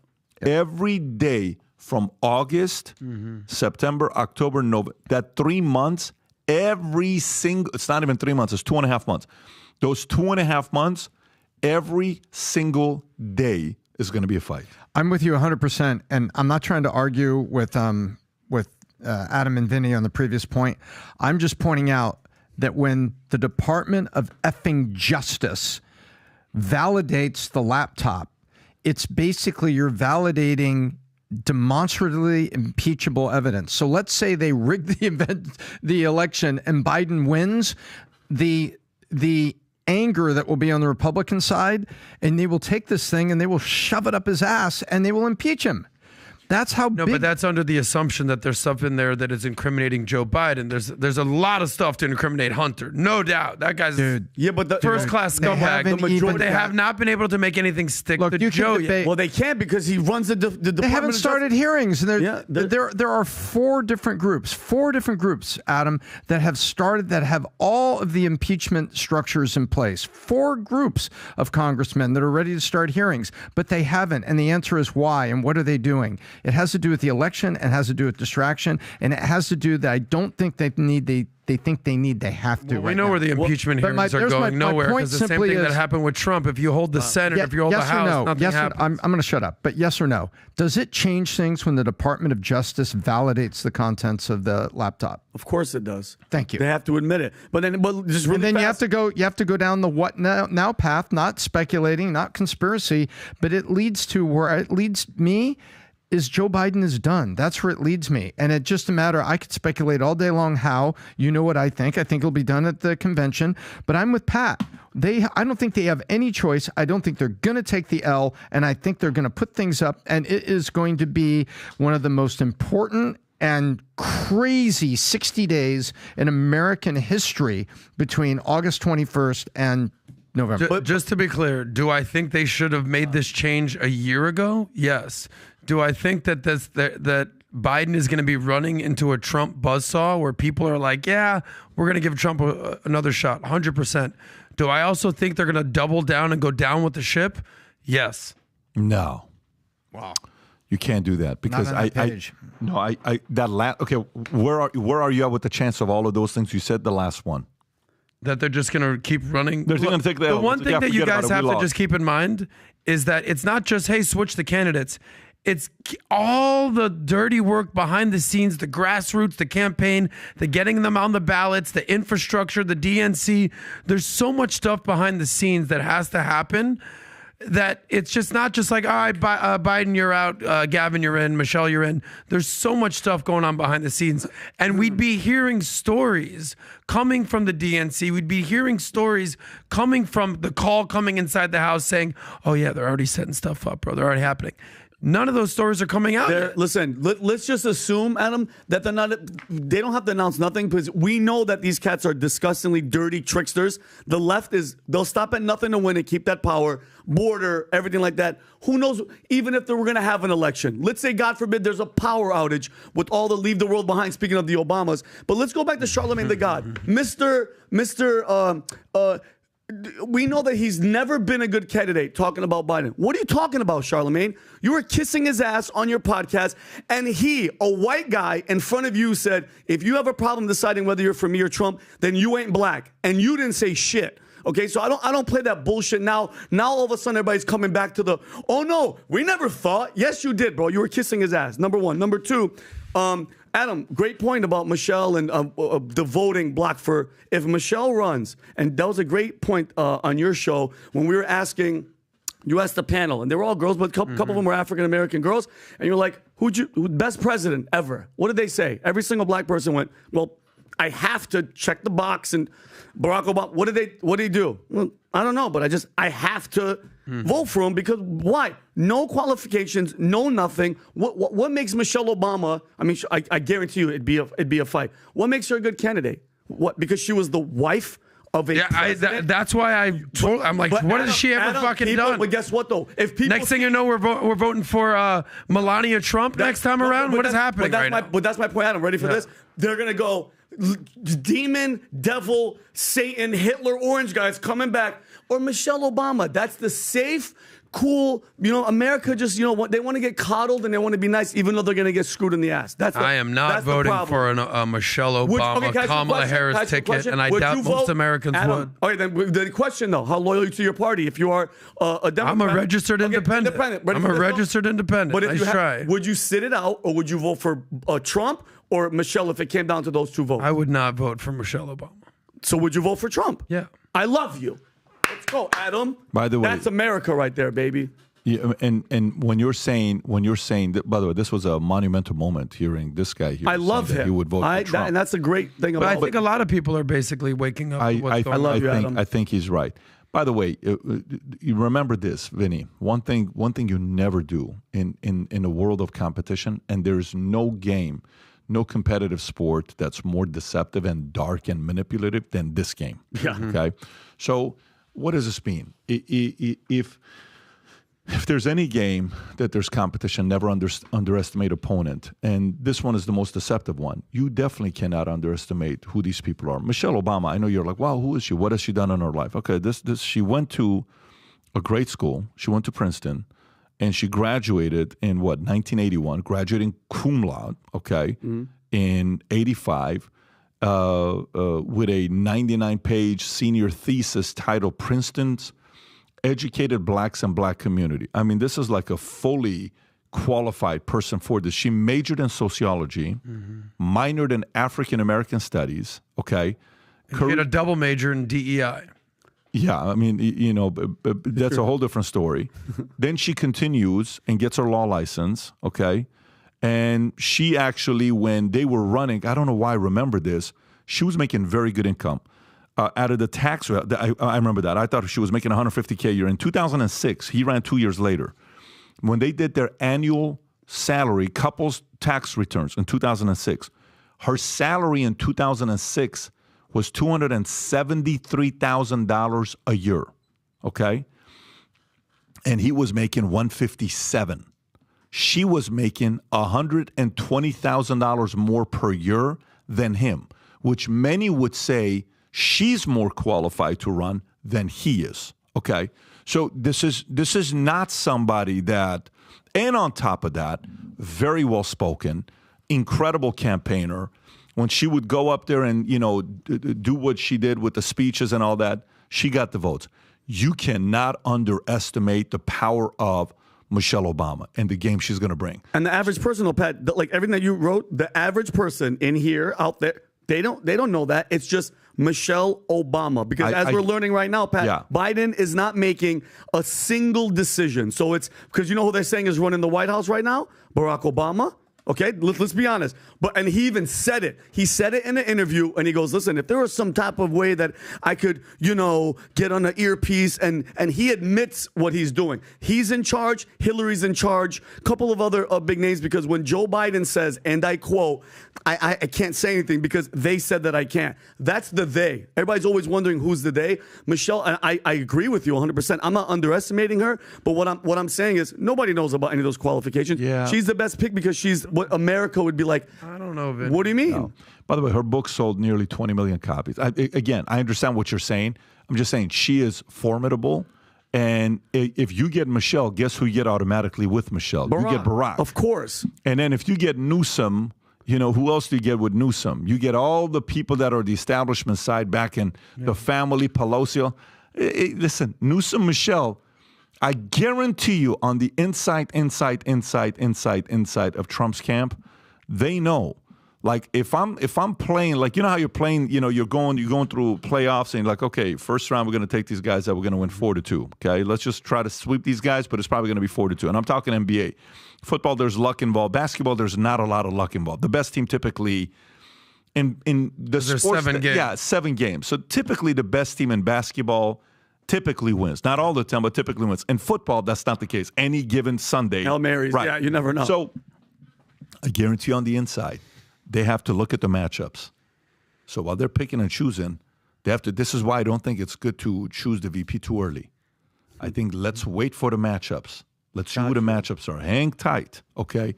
You would much rather have them pick their candidates than yours. Yeah. And someone on the inside is going to leak information on the left. They're going to. But it's going to happen when they leak it. And when that leak happens, then you have to pivot and have the right team on your side. Let me just give one perspective because, just how you just laid out how Trump and his team are basically strategizing what's going to happen. So is the DNC. And what they're basically saying to Biden is like, your only chance is against Trump.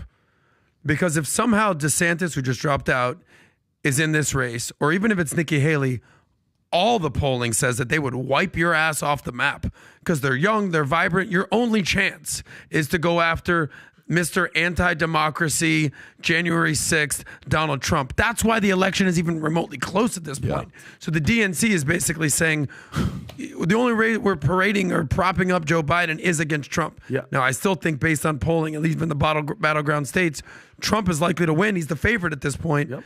But they're more excited about Trump than a Nikki Haley in the middle or a of your DeSantis. in the middle of your kerfuffle here. Kerfuffle, I love that. You guys were saying what stories are coming out. What stories are coming out? This story isn't coming out. There's no story about who's going to be it.